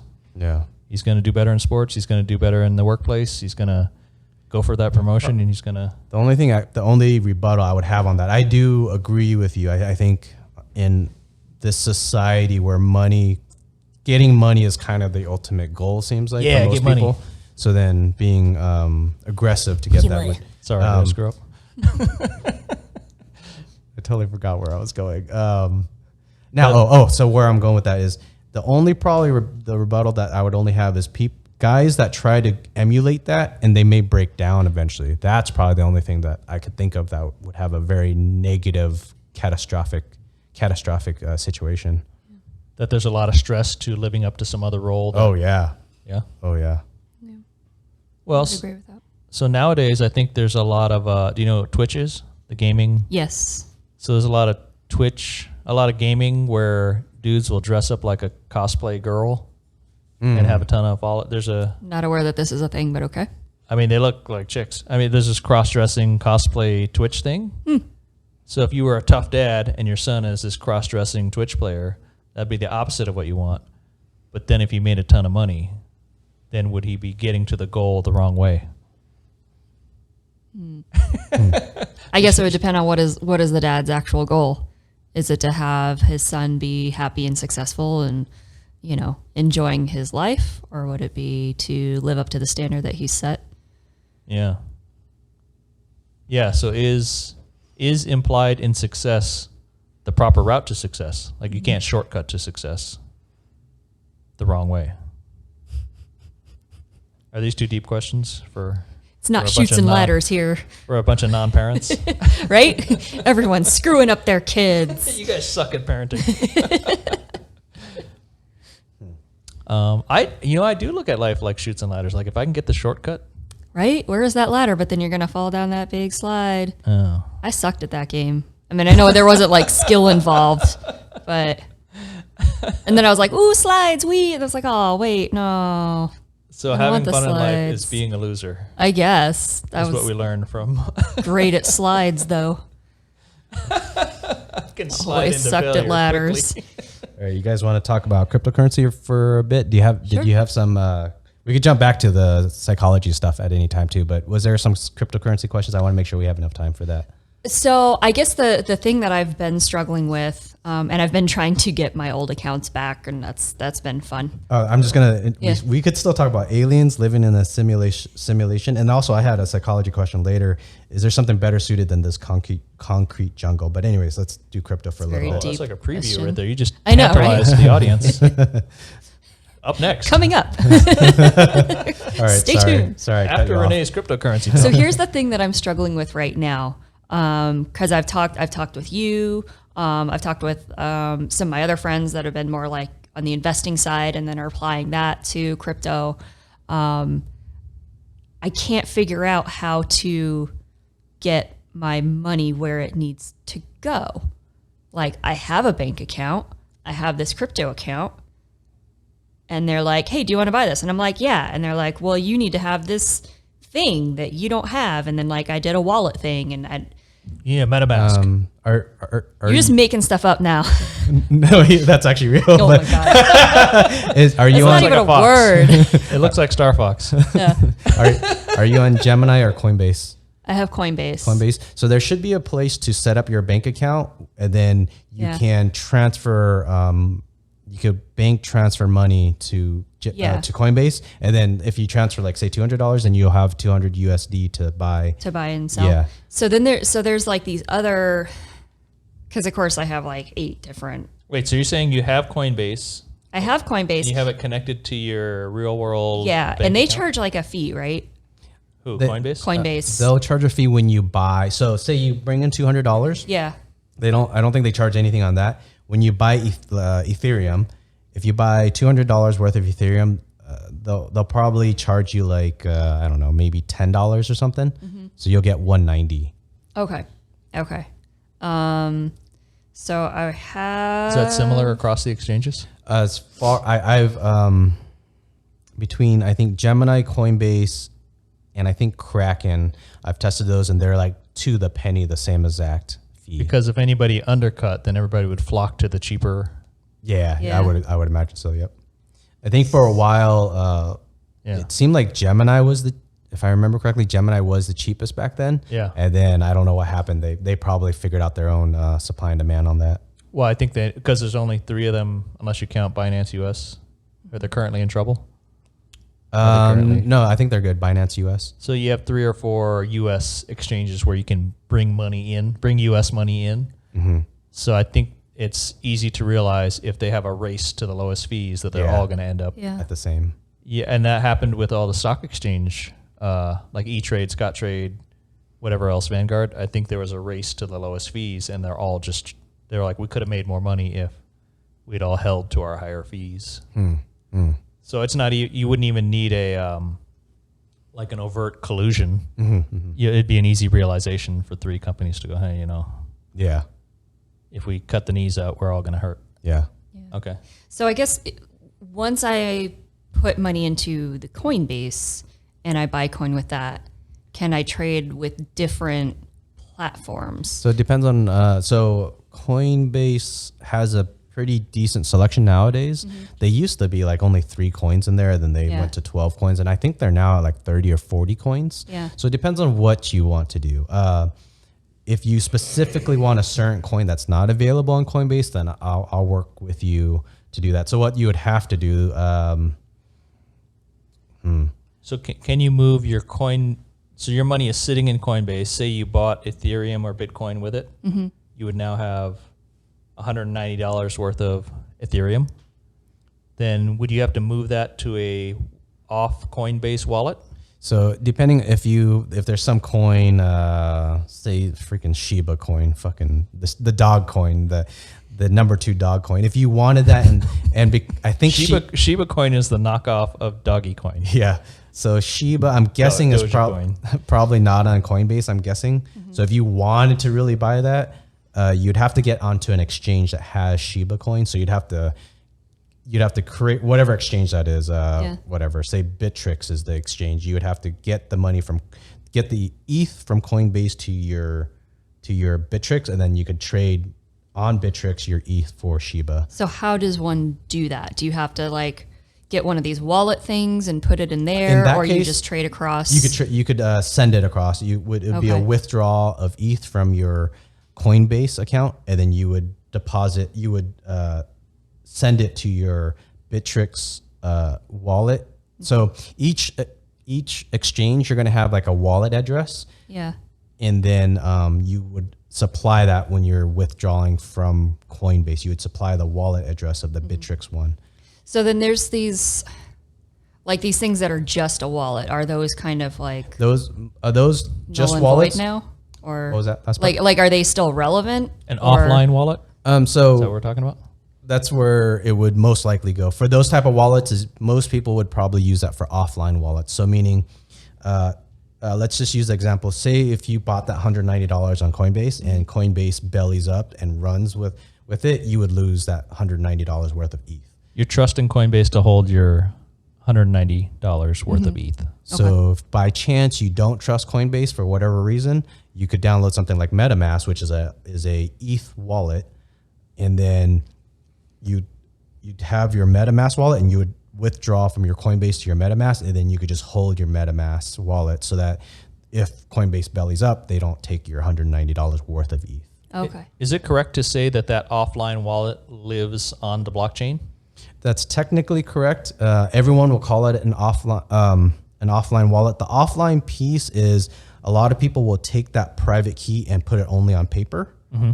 So the air gap, there's no digital way to get to that piece of paper. Yeah. So that's why they call it an offline wallet, because there's an air gap between it. I don't know. So while your Ethereum is at Coinbase, you're trusting Coinbase not to screw you, which is pretty safe bet. But conceivably, Coinbase could get hacked. Somebody could hack into the exchange and grab your money. So we don't know what happens then. But if you moved it to this offline wallet, then only you have the incredible mathematical password that basically nobody in the universe can ever get to without your password. But once you've moved it to your wallet, now you can go to any exchange. Especially with a coin like Ethereum or Bitcoin, almost every exchange is going to accept those, right? Is going to use those coins. The reason we start at Coinbase, Gemini, Kraken, or Binance US is because those are the only 4 exchanges where you can bring your US dollars in. Okay. That makes sense. The easiest of the 4. I think that's where I was getting confused, because I was looking at some of these other, like just other weird ass apps, and I'm like, I want to buy that, and they're like, you need this thing that's not real money, and I'm like, I don't know how, but gotcha. Okay, so that makes more sense. Was there friends telling you which coins to buy or something? No, they were just like, hey, I use this platform or this one, and just to like experiment and play around and stuff. Gotcha. So. She's looking for the manliest looking coins. Yes. It's a Ford Raptor. The tallest coins. RPTR. Yeah. Now I'm looking for skirt coin. I'd buy it. Sold. You should see if there's a coin, and if not, like, we're making skirt coin. It can only go up. People will buy it for no reason whatsoever. To the moon. The way it's been going lately, yeah. There's some crazy stuff going on. Yeah. Any other crypto questions?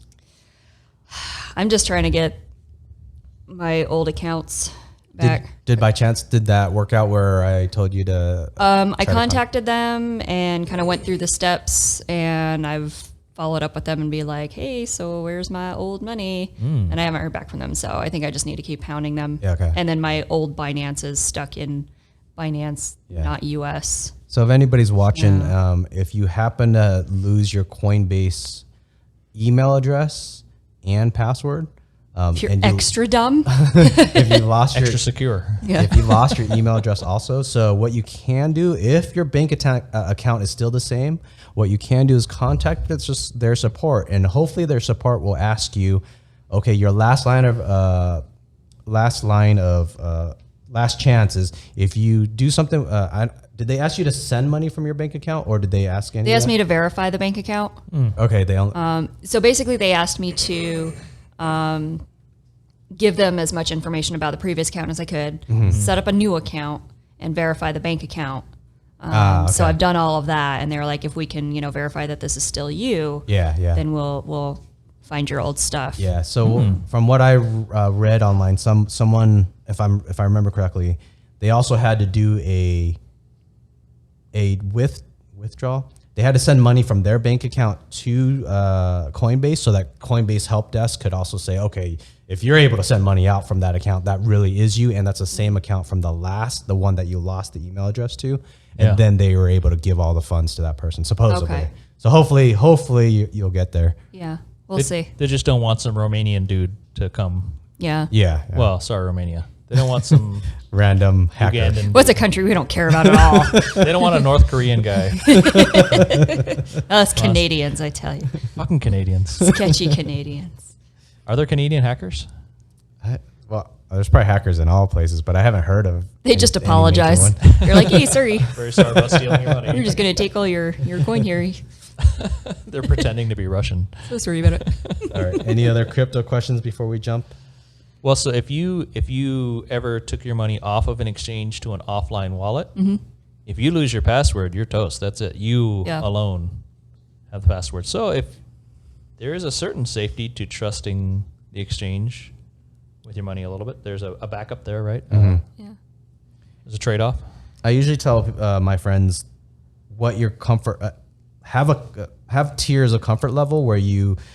For me, I tell people my comfort level is about $1,000 to $2,000 on a centralized exchange like Coinbase. But other people might be really rich and they're like $50,000. Chump change. Yeah. So it depends on what your rich comfort. friends? It depends on the comfort level, and then the next level is get it to a offline wallet, and then even to the next level, if you're really if you have enough money that you want to put a lot of effort to, is punch keys into metal cards so that it's fireproof, electric proof, fire, water, electric proof, Lightning? and lightning. Yeah, electric. Even lightning. magma. No. Well, volcano would kill it. magma. Probably Yeah, Yellowstone eruption would kill it. Wait, so if you put the metal card into a styrofoam boat, no, it'd have to be a lava-proof boat that would float. You need a lava-proof submarine. I don't know if there's a such thing. Sorry. I thought I was on. What other questions do you have, Liem? All right. Do we want to do the aliens living in simulation, or is there something better suited than this concrete jungle? You guys choose. What do you? I saw a guys news want? article that there's some electric car company. It's not a ton of cars, but they make, I don't know, dozens or hundreds of cars a year. Mm-hmm. And they're saying, hey, there's a bunch of computers sitting on this electric car. When you park it, we just put the program on there so it'll mine cryptocurrency while it's parked. So presumably it has an internet connection and a bunch of computers sitting on the car. So it says while you're in Neiman Marcus buying high heels, it'll make cryptocurrency.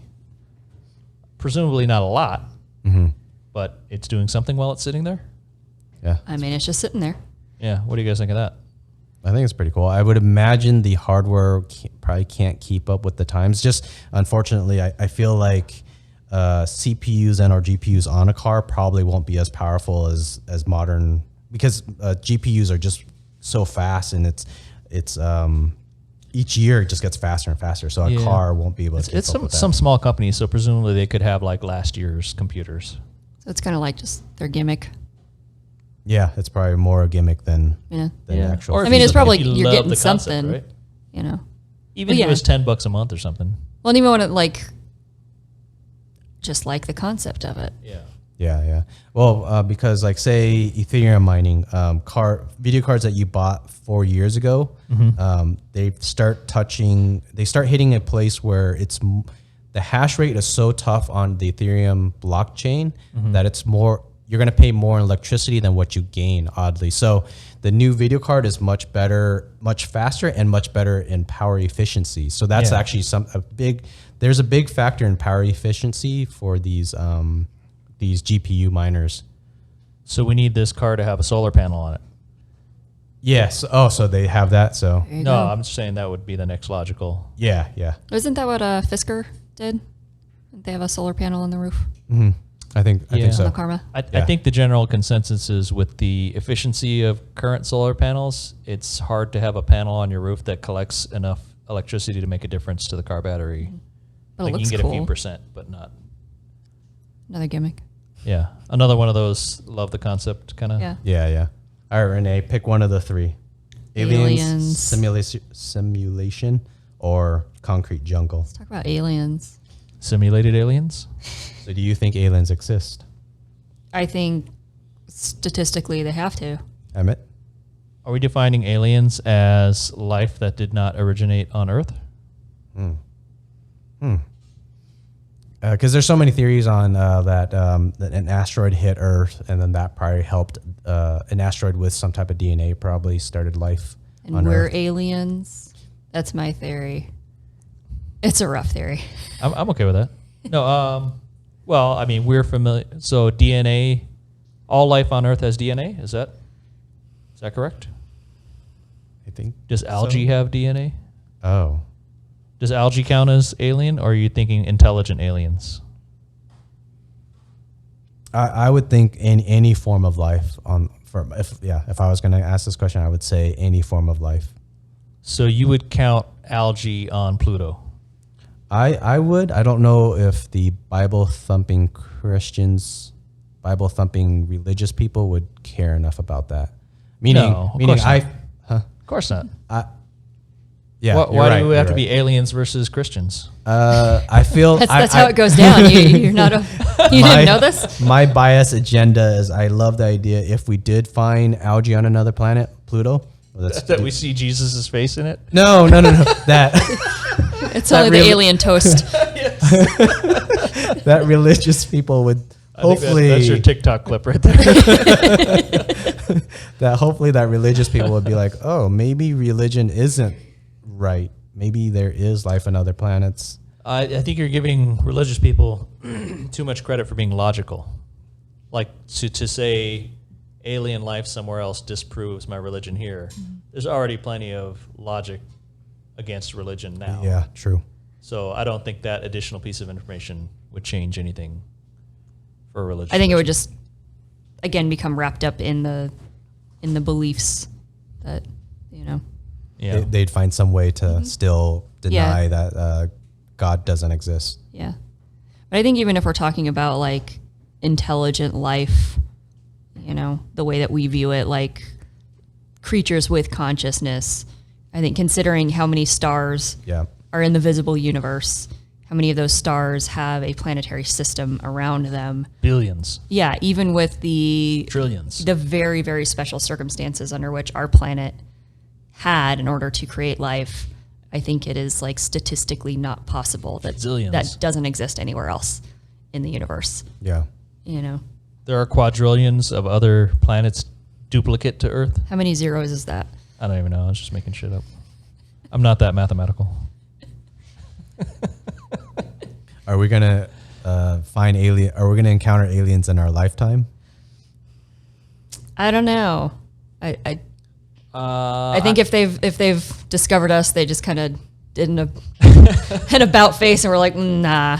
What do you think about the UFO stuff recently? There's a lot of UFOs. There's always a lot of UFO stuff. I feel like more than, maybe I'm wrong, but I feel like more than the last 10 years, I guess. I've been in America 44 years. There's always a lot of UFO stuff. Like the Tic Tac flying thing on the, I think there was some I'm trying to think, Air Force Air flying, and they got it on radar. There's like this tiny Tic Tac flying like super fast, and the Tic Tac? a size Extraterrestrial Tic Tac. It was the shape of a Tic Tac flying super fast, but the Tic Tac's super far. In the video, it's super far, so up close it'd be much bigger. But in the video, it's the size of a Tic Tac, and like if you in the real world, it would be the size of a bus. Tic Tac. The pilot spit a Tic Tac out a window, and I don't know if they ever talked about what size it would be if they brought. Okay. But in the video, it's the size of a Tic Tac, and it's flying super fast. And they're saying it seems like that Tic Tac was definitely aware of them, and then the government has come out and said this to them is a unidentified flying object, and the government confirmed that it's a UFO. But UFO in the sense of is it an alien? They're just saying it's a UFO. Yeah, because technically UFO is just, I could throw this, and until you're aware it's a cup being thrown at you, it's an unidentified flying object. Yeah. Ooh, think fast. Wah! UFO coming at you. Yeah, I don't know. I think it's interesting that like, and I'm not like saying that I agree or disagree either way with like us being visited, but like, why has the video quality not got any better in the last like 60 years of UFO sightings? Yeah. Like, we can create, like, you could be created digitally, and yet we still have the grainiest videos of like the flying hat. I don't know. Yeah, That- I agree with that's that. always an issue for me. We have billions of 10 megapixel videos of tacos, but And yet, no this good Tic Tac photos. is still a Tic Tac. Like, come on. I think I saw Neil deGrasse Tyson address that one time, and he said, unidentified flying object explains it all. It's a flying object, unidentified. We don't know what it is. That's where that ends for me, because until I have more information, until I have more data, it is incorrect to jump to the conclusion we must be being visited by intelligence with spacecraft. There's probably some more likely explanation. It would even be more likely that the U.S. military has some That's what I was exactly technological drone or satellite or airplane that can do amazing things. They're not going to tell you about it. They're going to say, I don't know. thinking. Yeah. We don't know what that is. Stealth technology? Oh, well, it doesn't Yeah, exist. Stop pointing your radar over there, Yeah. please. I think if there is some kind of other form of intelligent life, I don't think it would be the way that we I don't think it's going to be some like gray biped creature that's about the same size as us and has roughly the same technology. It's just And shinier. really likes anal probes. Yeah, right. Like, ooh, let's find out what this does. I mean, that's probably what ocean creatures think of us. They're like, what is with these Yeah. biped creatures and probing? Like, that's that's our flaw. But I think, I mean, maybe they are like this big and fly around in Tic Tacs, and they're not carbon based, or I don't know. Do you think on a psychological standpoint, humans are kind of predispositioned to think that there are aliens? I don't know. I think some yes, some no. Because there's the chunk of people that, like the very religious people that, we are special, we're created, just us, nobody else. I think there's a lot of resistance to the idea that there's other intelligent life and that we're not like chosen. Yeah. But I don't know. I think also like the universe is just like immeasurable to our human brains. Like we cannot fathom everything that goes on, So I think that we also, for those of us that are on the other side of that line, like we don't want to feel like we're alone or No, I like disagree. there's I no fathom meaning to everything. life. I understand it all.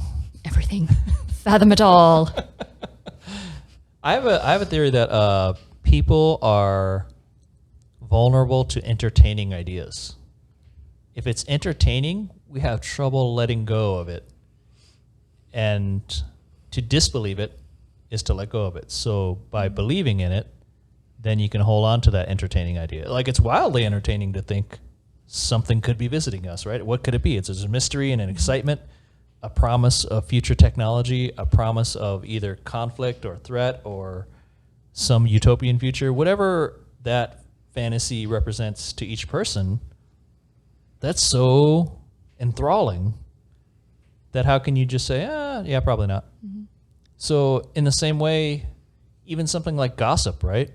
Oh, did you hear that at the office this guy was sleeping with that chick? Mm-hmm. Like, juicy. Yeah, but then you'll talk about it and you'll repeat it, even though it's just a rumor. It becomes this big thing. And I think entertainment has a value. It's this weird kind of pattern that I'm seeing in human behavior, that there's a lot of things you can point to that the entertainment is the utility of it. I would even say the Bible is a collection of entertaining stories. They're wild stories, right? Some dude put all the animals of the earth onto a boat. Except the unicorns. They were playing. Yes. You missed the unicorns. I know. So, like, those things take root in the human mind. And in a way, we can't let go of these fantastic things because the world's kind of boring if you let go of all the fantasies, right? Yeah. No, that's interesting, and I agree with that, because I think that is what, like, if you think about people's obsession with winning the lottery. Well, I mean, Even there is a though real winner. There is, but is there? Because the likelihood is so small, and people will usually, spend tons on trying to win the lottery. And the vast majority of people that win these like huge jackpots, most of them have lost their money or are dead within like 5 years or something like that. It's a lot of cocaine. Like, it actually ruins people, but still there's this fantasy of winning the lottery. And it's the entertainment of it. It's the fantasy of it. It's idea. I used to live in California, and I would spend a little bit on the lottery. Just a little bit? I would spend the minimum for each draw, right? I would spend $1 or $2 if I was at a gas station or something. So for a long time, it was $1 a week or something, right? Or $2 a week. So then if you think about that, that's like $100 a year. And to me, I was like, yeah, I know I'm probably not going to win, but I want the chance. And I feel like what I'm buying with this dollar is the fantasy. Yeah. Because I'll never own a golden helicopter. But with this ticket, I can almost own the golden helicopter. You can own a piece of that fantasy. Yeah. Well, it's like gambling. Like, you go to the casino with the understanding you're probably going to lose most of your money, if not all of it. No, they think they're going to win. But you justify it with, I'm at least getting this, 2 hours of entertainment at the craps table. I don't think people are that rational. If you have a healthy... Oh, okay. Yeah. No, the unhealthy way is going into it of, I'm going to beat the house, or I'm going to actually win the lottery. Yeah. But that's also like the fantasy. Yeah. So that's why I don't gamble in a casino, because say if you win... Only in back alleys? No, I mean like a three big guys named Mo is attractive to me. But if I won 20 grand or even 40 grand, I still have to show up to work the next day, right? Yeah. So, I mean, maybe you could buy a car, but it doesn't change your life. Yeah. In some fantastic like way. Millions would. Yeah. So I think for me, the lottery is substantially different in that I'm never going to buy 40 lottery tickets at once. I'll just buy one to pay for the fantasy and the chance. I don't know. That's how I see it. Randomly, my thought is it rooted in something paranoia or exploration, to whether it be gambling, lottery, and or aliens, in the sense of, for us to be paranoid, we're fearful of some animal, back in the past when we're cavemen, an animal may come up and kill us, so we have to be paranoid. Yeah. Is there some rooted human brain thing that's going on to make us attached to aliens and gambling? That's a question for you, Renee. Well, it's weird to put aliens and gambling in the same question. It's still, I think it's the imagination. It's the same thing. Well, I think it's similar. No, yeah, I've seen it. They give the guy a big check. And then people hound him and harass him. Watch and all fire your in the relatives sky. come out of the woodwork. Statistically, you will not win the lottery, and then statistically, I will get anal probed. Yeah. Exactly. Much better odds. So go with that one.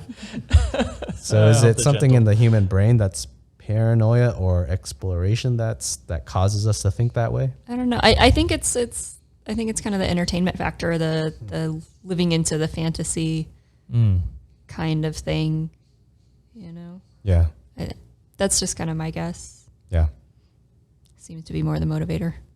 All right. Living in a simulation. What do you guys think about that? Is it aliens controlling a simulation and we're stuck in it? What a boring simulation. Yeah. Like, why are carbs a thing in this simulation? Can they just... Why can't I be the rich why guy? Why is cellulite a thing in this simulation? Why is everything that tastes good bad for me? I know. It has Where's no my function. Golden helicopter. Yeah. I don't know. I do think it's an interesting idea. Like, when the Truman Show came out, I'm sure I was not the only person like, I always thought this was my life. What was the... Was it he was the star of a sitcom and he didn't know? Yeah. His whole life was basically a reality show and he didn't know. Yeah. Was he a wildly entertaining star of the Truman Show, or was he a normal dude? He's boring. He was And then kind of a somehow boring guy. everybody wanted to watch the boring dude? Yep. Okay. So I guess that further proves that this could be a simulation. What happened when he escaped? He just kind of left. Show And the world didn't care? Did you never see The Truman Show? I actually haven't seen it either. What? Sorry. I only Way saw to one ruin the scene where premise. like he was knocking on the wall and it looked like a painting of the sky or something. Yeah. Is that his actual escape? Yeah, so basically, like, this whole dome thing it's a great movie. You should just watch it. It's a Ron Howard film, so, there you go. It's going to be great. You're going to get a little misty-eyed. Yes. But, yeah, he was born live on air, and his whole life was just A sham. this TV show. Like, his friends were actors, his family. It was interesting, but very good. But I think a lot of us have had that, like, is my life just a joke?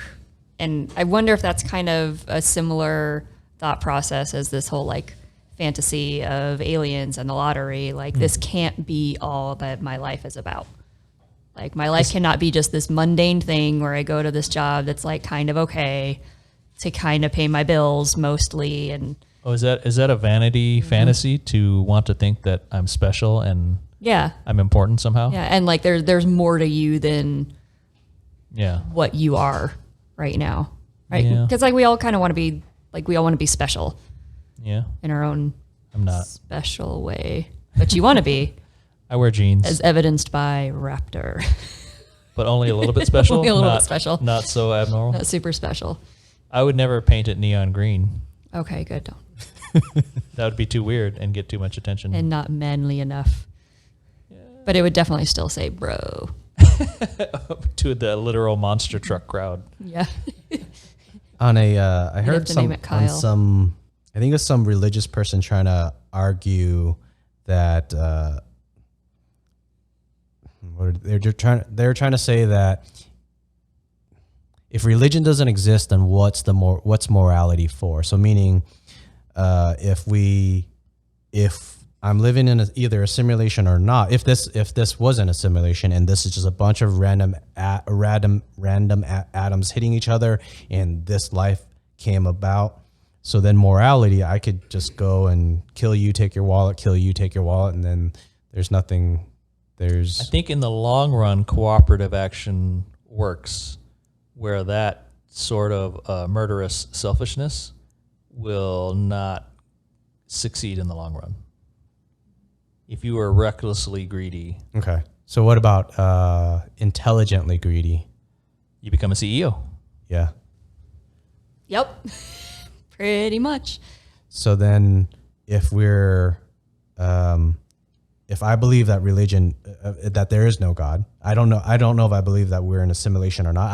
I'm okay either way because I don't have a choice. If I'm in a simulation, for now, I don't have a way to get out that I know of. Yeah. I'm just disappointed if we are. Because That's all. it's I'm a pretty like, lame. really? Yeah. Yeah. Seriously. Why do I have hair growing on my butthole? That's not a good place for Awful it. simulation. So Is somebody being amused by my discomfort? By your hairy butthole? Yeah. I don't need it there. None of us do. well, that was There's salons that can help you with that. it was evolutionary if we look at the science. Is it to keep bugs out of my butthole? It was To keep you from stop putting your finger in there. It's not hairy enough. It's to not pop. working though. It's trying to keep stuff out of it. I think we watched a documentary where they say it's to amplify the smell, because No, that's armpits. But I think it was this. I think That is how dogs greet each other. Dogs Smelling sniff butts. butts. So why aren't women attracted to my hairy butt? culturally we've It's because you're wearing these pants all the time. So if I wear a skirt You wear a skirt. and let my butt odors waft, They will come crawling, I have an cartwheeling over to you. That's what I've been doing all along. We're doing it wrong. All right, I'm changing the topic on you guys. Is there something better suited than this concrete jungle? I think we just disproved the simulation. Like, who in their right mind would create this simulation then, right? I think back to what we're. I mean, unless the whole point is to prove to us that they wouldn't possibly put us in such a terrible simulation. I mean, it's a lot of work to create such a terrible simulation. It is. And what would be the point of having us in a simulation? unless you enjoyed the suffering of simulated, concocted beings. Right. Like what are the creatures that have put us in this simulation? Is it like other humans just messing with us? Is it these Tic Tac creatures? It's the Tic Tac motherfuckers. Tic Tac assholes. Okay, so my question is there something better than this concrete jungle? What I mean by that, when I look at American society, the consumerism, working 9 to 5, all the mass shootings, I feel like something's not right. Mm-hmm. If I were to ask you, if I gave you a magic wand, but you can't use the magic wand and just say everyone's happy. Mm-hmm. How would you build a world that's better than this concrete jungle? No pressure. All right. I am solely responsible for from a psychological standpoint, maybe. I think we need to don't be crazy. Yeah, just don't be crazy. Just boom, nobody's crazy. But like everybody's perception of what makes them happy is different, right? Everybody's perception of success is going to be different. Everybody has a different, yardstick for how they measure these things. So I think just having a more well-rounded foundation helps out. Like we work these 9 to 5s, some of us, but like Liem. for the majority of us, like we work these jobs so that we can get paid, so that we can eventually take time off and just go camping or something, instead of just I'm even more, but I work the job so I can buy an Arby's sandwich. Yeah, right. Just so I can eat. Yeah. But that's what people like, save for, and, I can't wait to use my vacation days, and I'm going to go do something super simple out in the middle of nowhere that I could be doing all the time anyway, and just not have a job and just go live in the woods. So I think we need to somehow reintegrate more of the simple things and the appreciation for them, like, I don't know if that makes sense. No, but just having the time to, making that part of just kind of our society, part of our culture, that, we don't work. You mean be more like Europe? Ourselves to the bone. Yeah. Like they're what, the 4-day work week. I could tell you there's no Ford Raptors in Europe. It's just there's a trade-off. Well, they don't have room. Their roads are like this big, and the Raptors like this big. I'm sure Top Gear bought one over at one point. Let's be honest. There's a couple guys in Scandinavia. Yeah, they had that are in the Facebook group. And we're like, hello from Sweden or wherever. Hello, yeah. Hello from Norway. You want to buy a Lego set? I agree with you, but I'm gonna play devil's advocate. Do it. If we were to appreciate the smaller things, but then we got what seems like human nature to want Instagram type things. We want something super nice. We want the expensive thing. We want to show off and take pictures of it. How does that fit into that? Yeah. I think a lot of that is just like the human competitive, like we're naturally just kind of competitive, right? Where it's biological for us. We're still competing for resources, even though we have them. And the resource is attention. If somebody buys a fancy donut and they post it on their Instagram and they want a lot of people to see it and like it, right? Is that some kind of competition, or is it sometimes people just want to share the joyous things in their life? I think a lot of times that it is the attention. Yeah. It's look at this amazing donut that I'm having, even if that's not like the conscious drive. Yeah. I think it is. Because if you really just want to I genuinely want to share this moment, you're going to split that donut with somebody and just have it and not make a public thing about it. Or buy a normal donut. Or just buy a dozen normal donuts for the same price and, No. I mean, I can understand most people wanting a fancy donut. Mm-hmm. Like if you had a choice between a dozen regulars and the best, an amazing looking donut. Creme brulee donut. I could see. Yeah.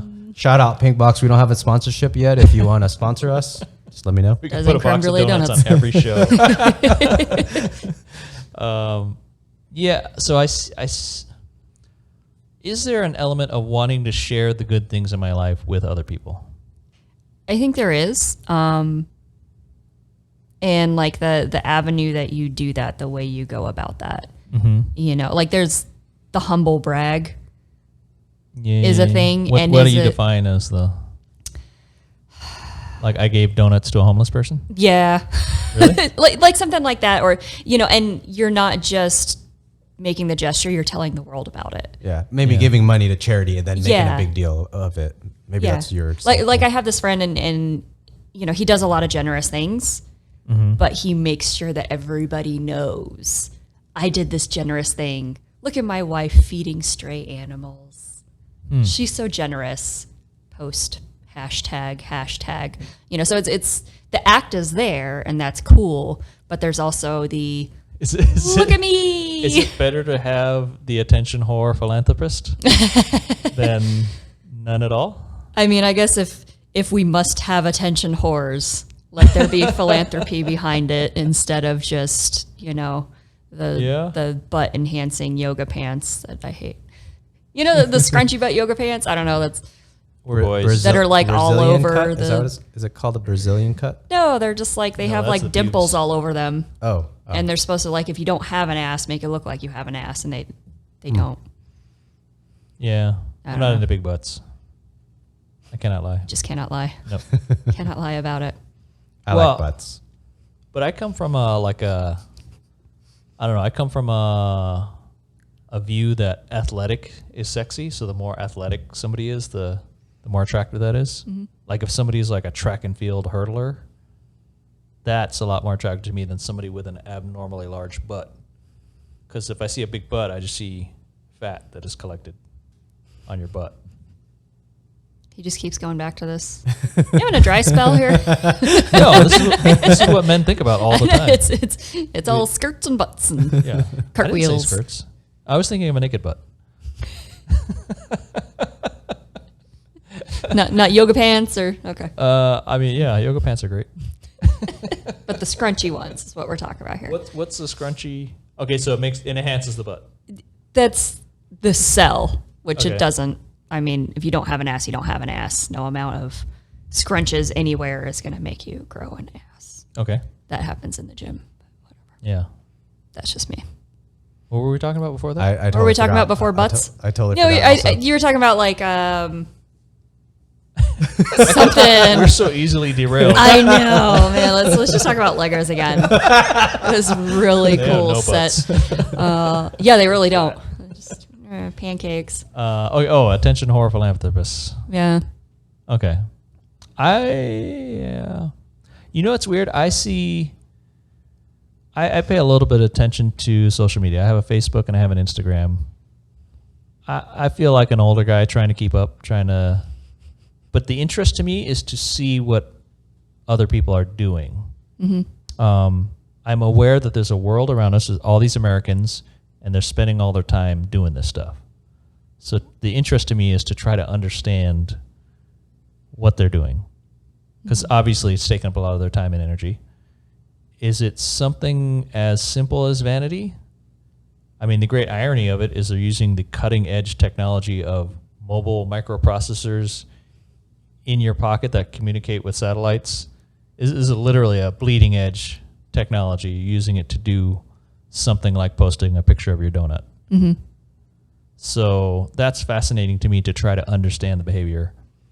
And I think what I'm seeing now is people that post on social media all the time because they see other people doing it and they're just doing what they think they're supposed to do. They're doing what other people do.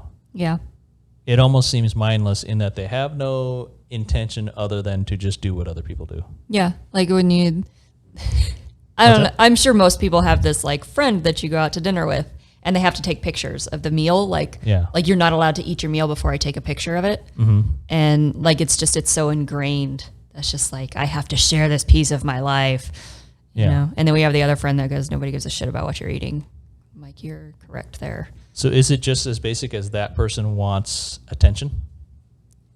I think it kind of is. I mean, that's the way of communicating your life with people. That's the connection. That's the form of connection for some people. Yeah. You know, I always feel weird posting stuff because I'm like, nobody gives a shit. Like, I would care what you ate cares for dinner. what I ate for dinner. Nobody like, you know, but then people do. And I don't know. I have a weird relationship with social media. The one I remember from today was a dude I used to work with.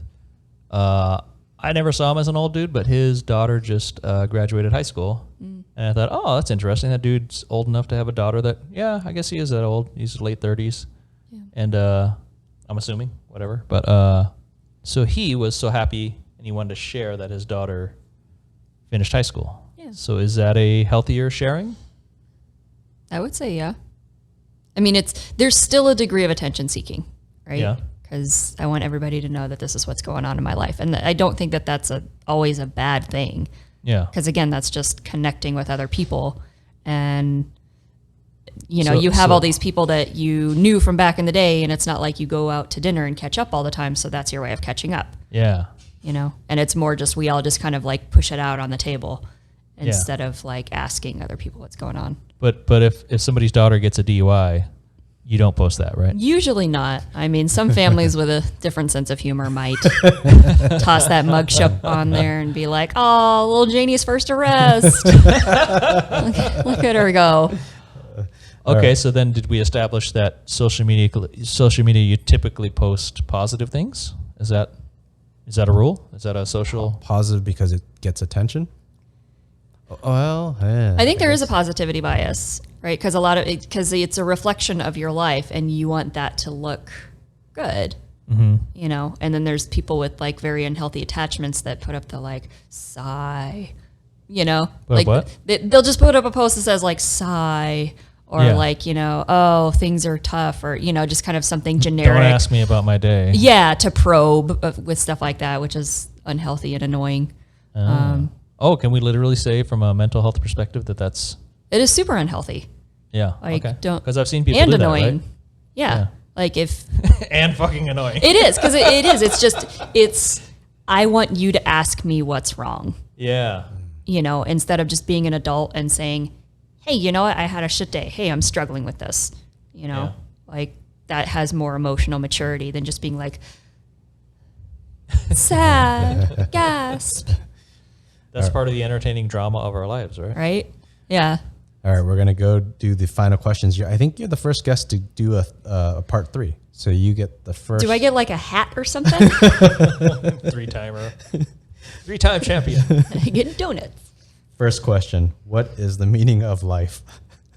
Procreation. I don't know. There is none to get probed.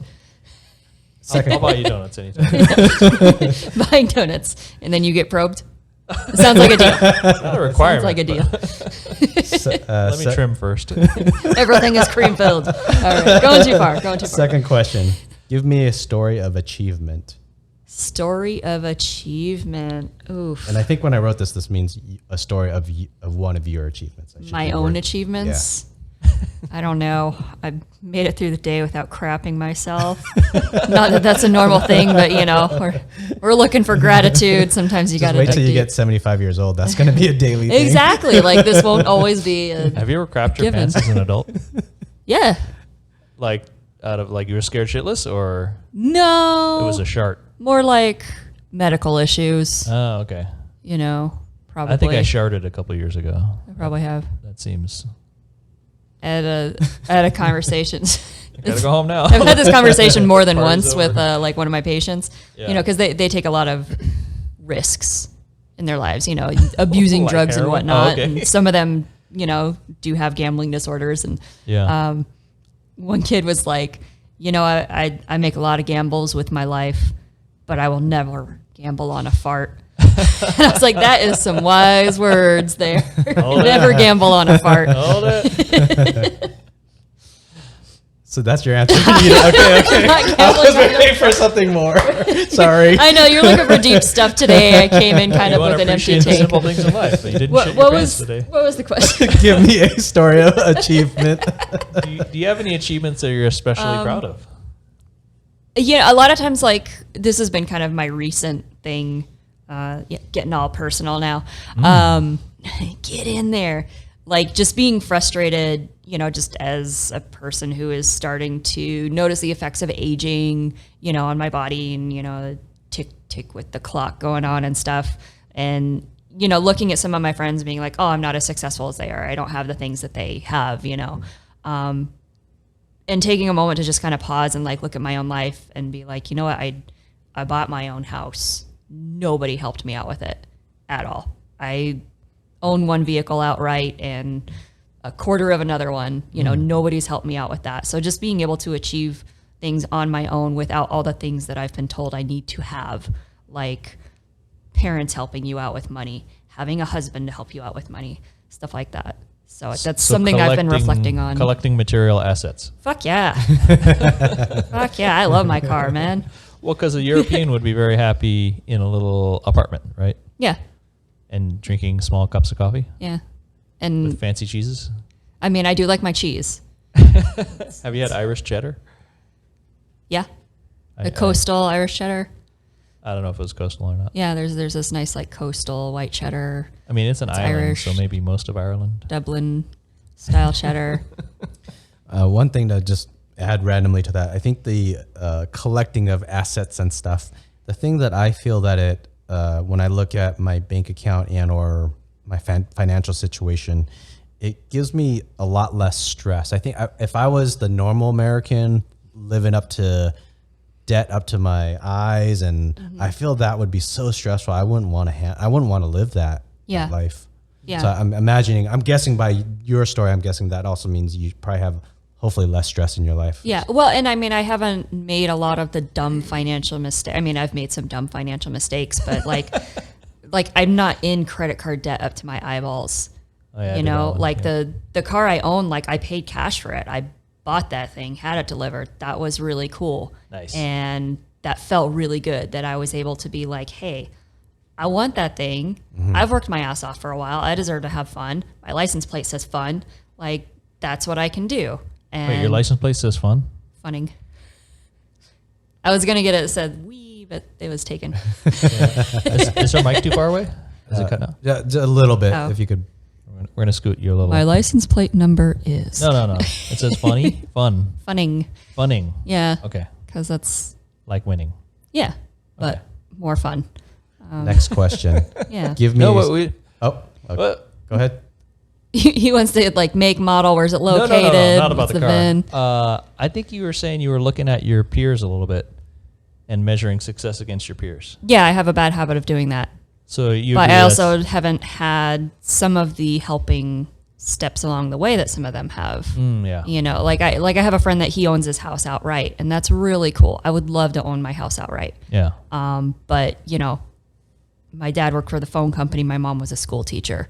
They weren't in a position to help me out with that along the way. Yeah. But I am also not in debt up to my eyeballs. Yeah. The only things that I owe are my house, most of a car, and student loans. So is it wise to say that in general you don't want to be keeping up with the Joneses? You don't want to be comparing to others because we all start at different places. You mean like in general, is it healthy to not compare ourselves to others? Yeah. I would say yes and no. Oh.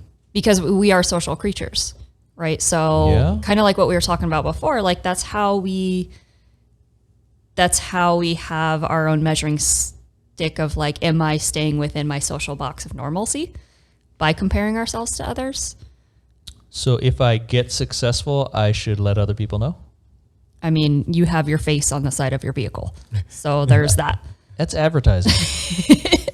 But you also, I mean, you have a different truck than last time I was here. So that's a symbol of success. Do I?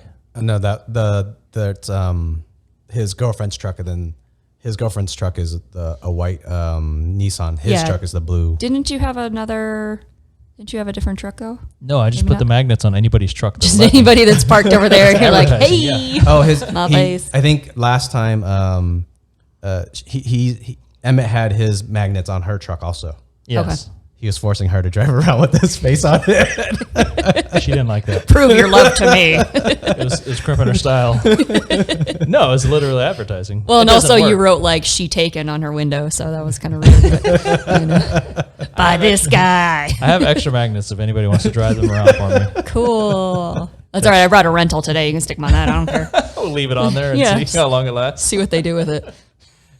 No, so I've always looked at life not in comparison to others, because so obviously we all have different starting points and different advantages. So I think more importantly, how far did you get with the hand you were dealt, right? Yeah. Is that a healthier way to look at it? I do think that's a healthier way to look at it. You know, like what am I doing for me? Am I achieving my own version of success? I think looking at peers also can help give us motivation and let us think outside the box. You know, if I've only grown up and I've only thought of this certain thing as success, but I look at my friend and they have this thing and I'm like, well, that might be something to aspire to also. I think in a healthy way that can help motivate us and give us new ideas. Is it mentally healthy to aspire to not work? I think so, yeah. Okay. Just make sure I'm not going off the deep end. Is it mentally healthy to be lazy? Next question. Give me a story of regret. Whoa.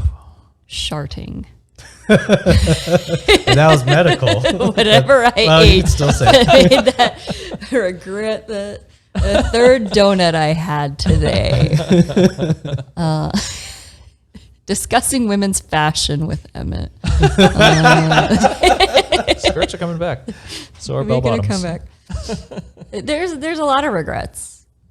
Like there's always a lot of regrets, and I think just for my own mental well-being, I try not to think about them so much as, just kind of like, instead of just like, let me learn from that, and that takes a lot of practice to do. That's the stuff that wakes us up at like 3 a.m, like, oh God, that time in 8th grade when, how could things be different?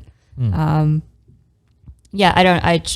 think I try to look at mistakes that I've made in the past and things that I regret in the past and be like, okay, just don't do that again. Don't make that mistake again, or learn from that, do it differently. Are you walking around with a bunch of regrets, Liem? I think I've gotten better as I've gotten older to try to think of what that mistake was, why I made it, and then try to grow from it. But I think there's two sides on that coin. I think that I feel like I'm a better human than most people because I do that. Meaning, yeah, I would agree with that. If I made a mistake doing treating someone wrong or taking more than I should have, later on, if that situation comes up again, I'm much better to not make that mistake. Where I see so many people of all walks of all life, whether America or Vietnam, where they don't think about they keep buying the Starbucks Frappuccinos. Yes. Keep doing the same thing. No regret. No regrets. I would say when I was younger, I think I dwelled too much on it. Oh. So what would be a biggest regret? Like a career mistake or a relationship mistake, or? Because I think a regret implies that you should have made a different choice and you should have known better. That's interesting. Okay. Because for me, when I look back, I generally made the best choice I could at the time. I mean, I have a new perspective and more information and more life now. So looking back, I could say I wish I had done things differently, but I don't have regret in the sense of me at that time wasn't reckless or whatever. Me at that time thought he was doing a good thing. Yeah, but you having the knowledge that you have now maybe would have made a different decision. Yeah, to me it's more like I would have gotten a finance degree instead of accounting. Yeah. But do I regret getting an accounting degree? I mean, it's not like it's keeping me up at night. Yeah. My stories mostly is usually at the cost of others. So the biggest one I could probably think about is a certain ex-girlfriend where back when I was younger, I was more hot-headed. I'm much more laid back, or I'm more calm nowadays than back then. So I regret that relationship a lot. A lot of the things the way I said things to her, the way you had fiery passion, and fiery words. Fiery asshole. Yeah.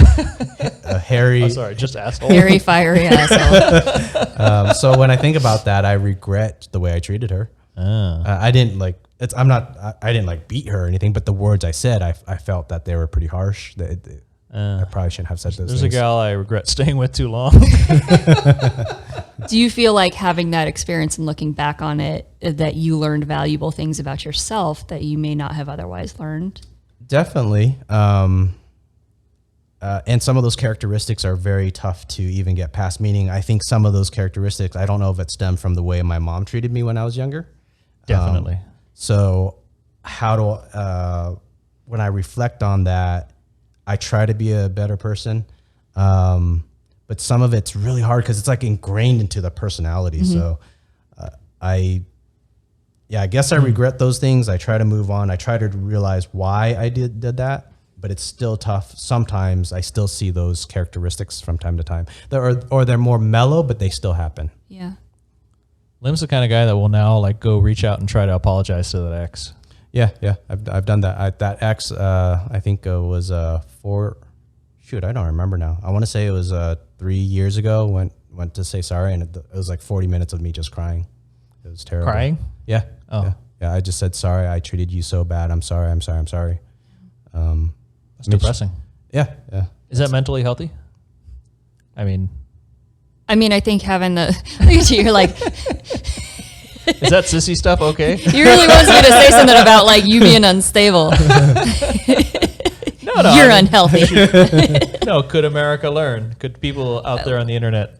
I think that's especially men in Western society have a very difficult time being humble and acknowledging mistakes and being emotionally vulnerable. So I think that's a very healthy thing to do, more than being obsessed with your hairy butthole and skirts. I'm just angry about it. Just angry about it. Well, I think there's another emotion underneath that umbrella of anger. No, look, if there's a simulator, fuck you. If there's a God that designed us in his image, fuck you. This is silly. It's why do I have a hairy butthole? Yeah, it's stupid. It's getting worse with age too. If that helps. It just migrates. I'm getting hairier. Yeah. It migrates from where you want it to where you don't. Speaking of the effects of aging, I'm continuously getting new hairs in places I didn't used to. You got 12 minutes, 3 questions. Do you think about death? Do you fear it? I fear not living enough before death. You know, it's going to come, whatever, one way or another. So we should all do something fucking wild right now. Yeah, we're all going streaking. I think the fear is getting to the point where I'm like suddenly on death's door and realizing like I haven't done all the things that I could do, if that makes sense. Mm-hmm. Yeah. Do you have a bucket list that you have to hit? Not really. Like I never really have had a bucket list, but like there are definitely like a few things that I would like to experience. What's next? Which I guess ayahuasca is a bucket list. I don't even know what that is. It's when you go to South America somewhere and you lick toads until you hallucinate God.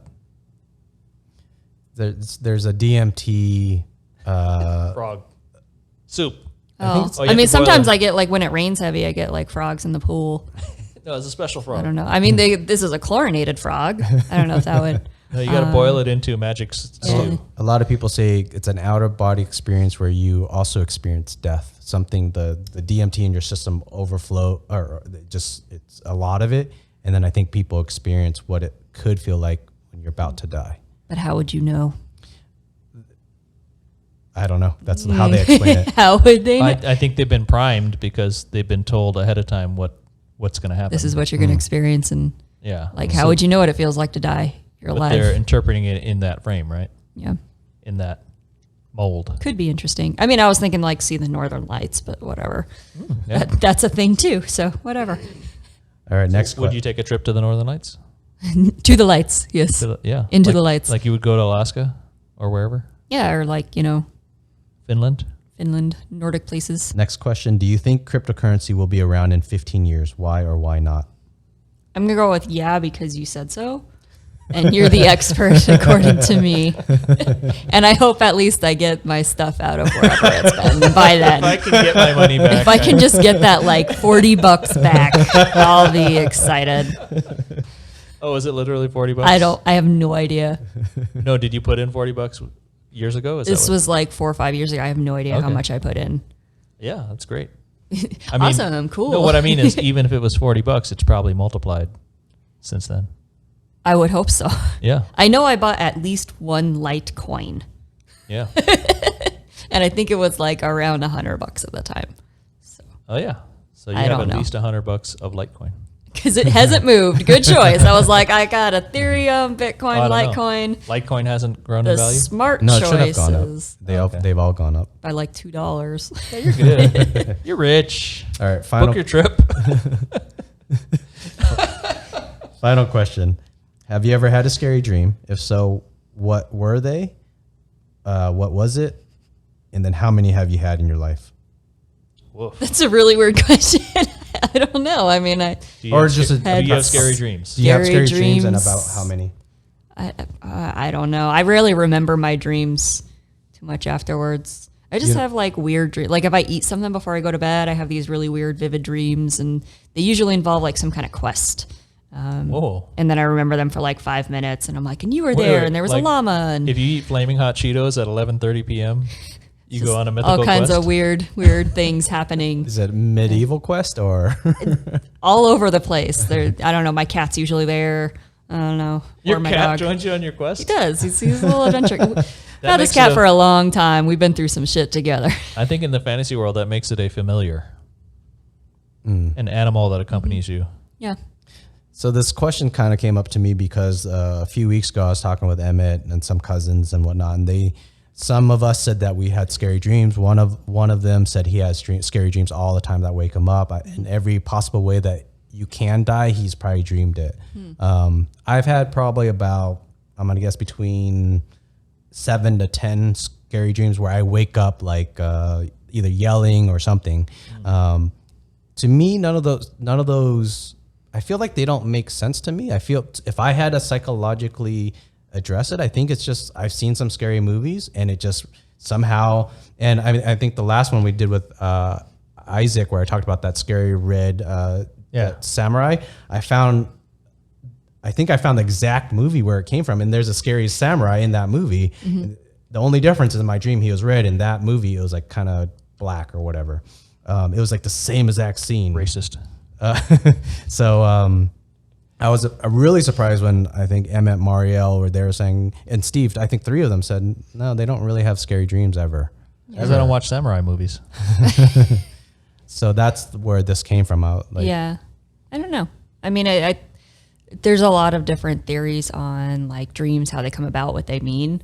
From my understanding, and I guess the theory that I would most support is this is, unless it's some kind of reliving traumatic experience, it's just kind of like your brain. That's the part of the sleep cycle where your brain is just like the little secretary's out and she's just filing stuff. So a lot of stuff is like what happened during the day, and then, oh, this memory that's over here that never really got put where it was supposed to be, and this stuff that's just kind of always there. And it just kind of like jumbles and gets flashed up on the screen as it's getting sort where it needs to go. So yeah, I don't know. And I know that I used to have like scary dreams all the time when I was just a person that was less confident with myself, I guess. Oh. I used to have a lot of like the persecutory dreams where you're being chased. And one recurring that I had when I was younger, and interestingly, this was before I had my back injury, was that somebody was chasing me around with like a butcher knife. And they were always trying to stab me in the middle of the back. And I would isn't wake that a up big like... rectangular square thing? That's cleaver What's a knife. Cleaver. Okay. Yeah, like the, Butcher knife's a chef's stabby knife. one. Yes. Okay. Stabby stab. Gotcha. It'd be weird for somebody chasing you around with a cleaver like that and not like this, You're an inefficient assassin. Yeah. You're cleaving wrong. Made it extra scary because I was like, you don't know what you're doing. But I would have that dream all like frequently of being chased and like stabbed in the middle of the back. Oh. And this was like years before I actually had an injury in the middle of my back, which is weird. But So have you never had it since your back injury? I want to maybe once or twice. Oh, okay. And I'll just kind of wake up like spasming, which is weird. Well, I'm gonna start like tweaking now, just thinking about it. Just like, We're oh, digging stop deep. stabbing me. But yeah, I don't know that I have a lot of scary dreams anymore, unless you consider like the pee dream scary. And you wake up and you're like, oh, did I pee? Oh. No. Because in your dream you peed. So you wake up and you're like, did I? No, it's good. You're waking check. yourself up to go pee. Hopefully. I don't think I've had one of that yet. No. I drink a lot of water throughout the day. So I had one where my ex-girlfriend was in the room and I was dreaming that it felt so good to fart. And I woke up and she was like laughing at me. She's like, last night you were farting like crazy. You had like a parade going on. Fart parade. Yeah. I've actually woke myself up because I farted so loud in my sleep before. Oh. I know. Can she get sexier? Yeah. And then like the cat's just looking at me like rude. Yeah. That doesn't happen a lot, but you know. I would say the recurring butcher knife dream counts as scary, right? Yeah. I mean, it was scary at the time.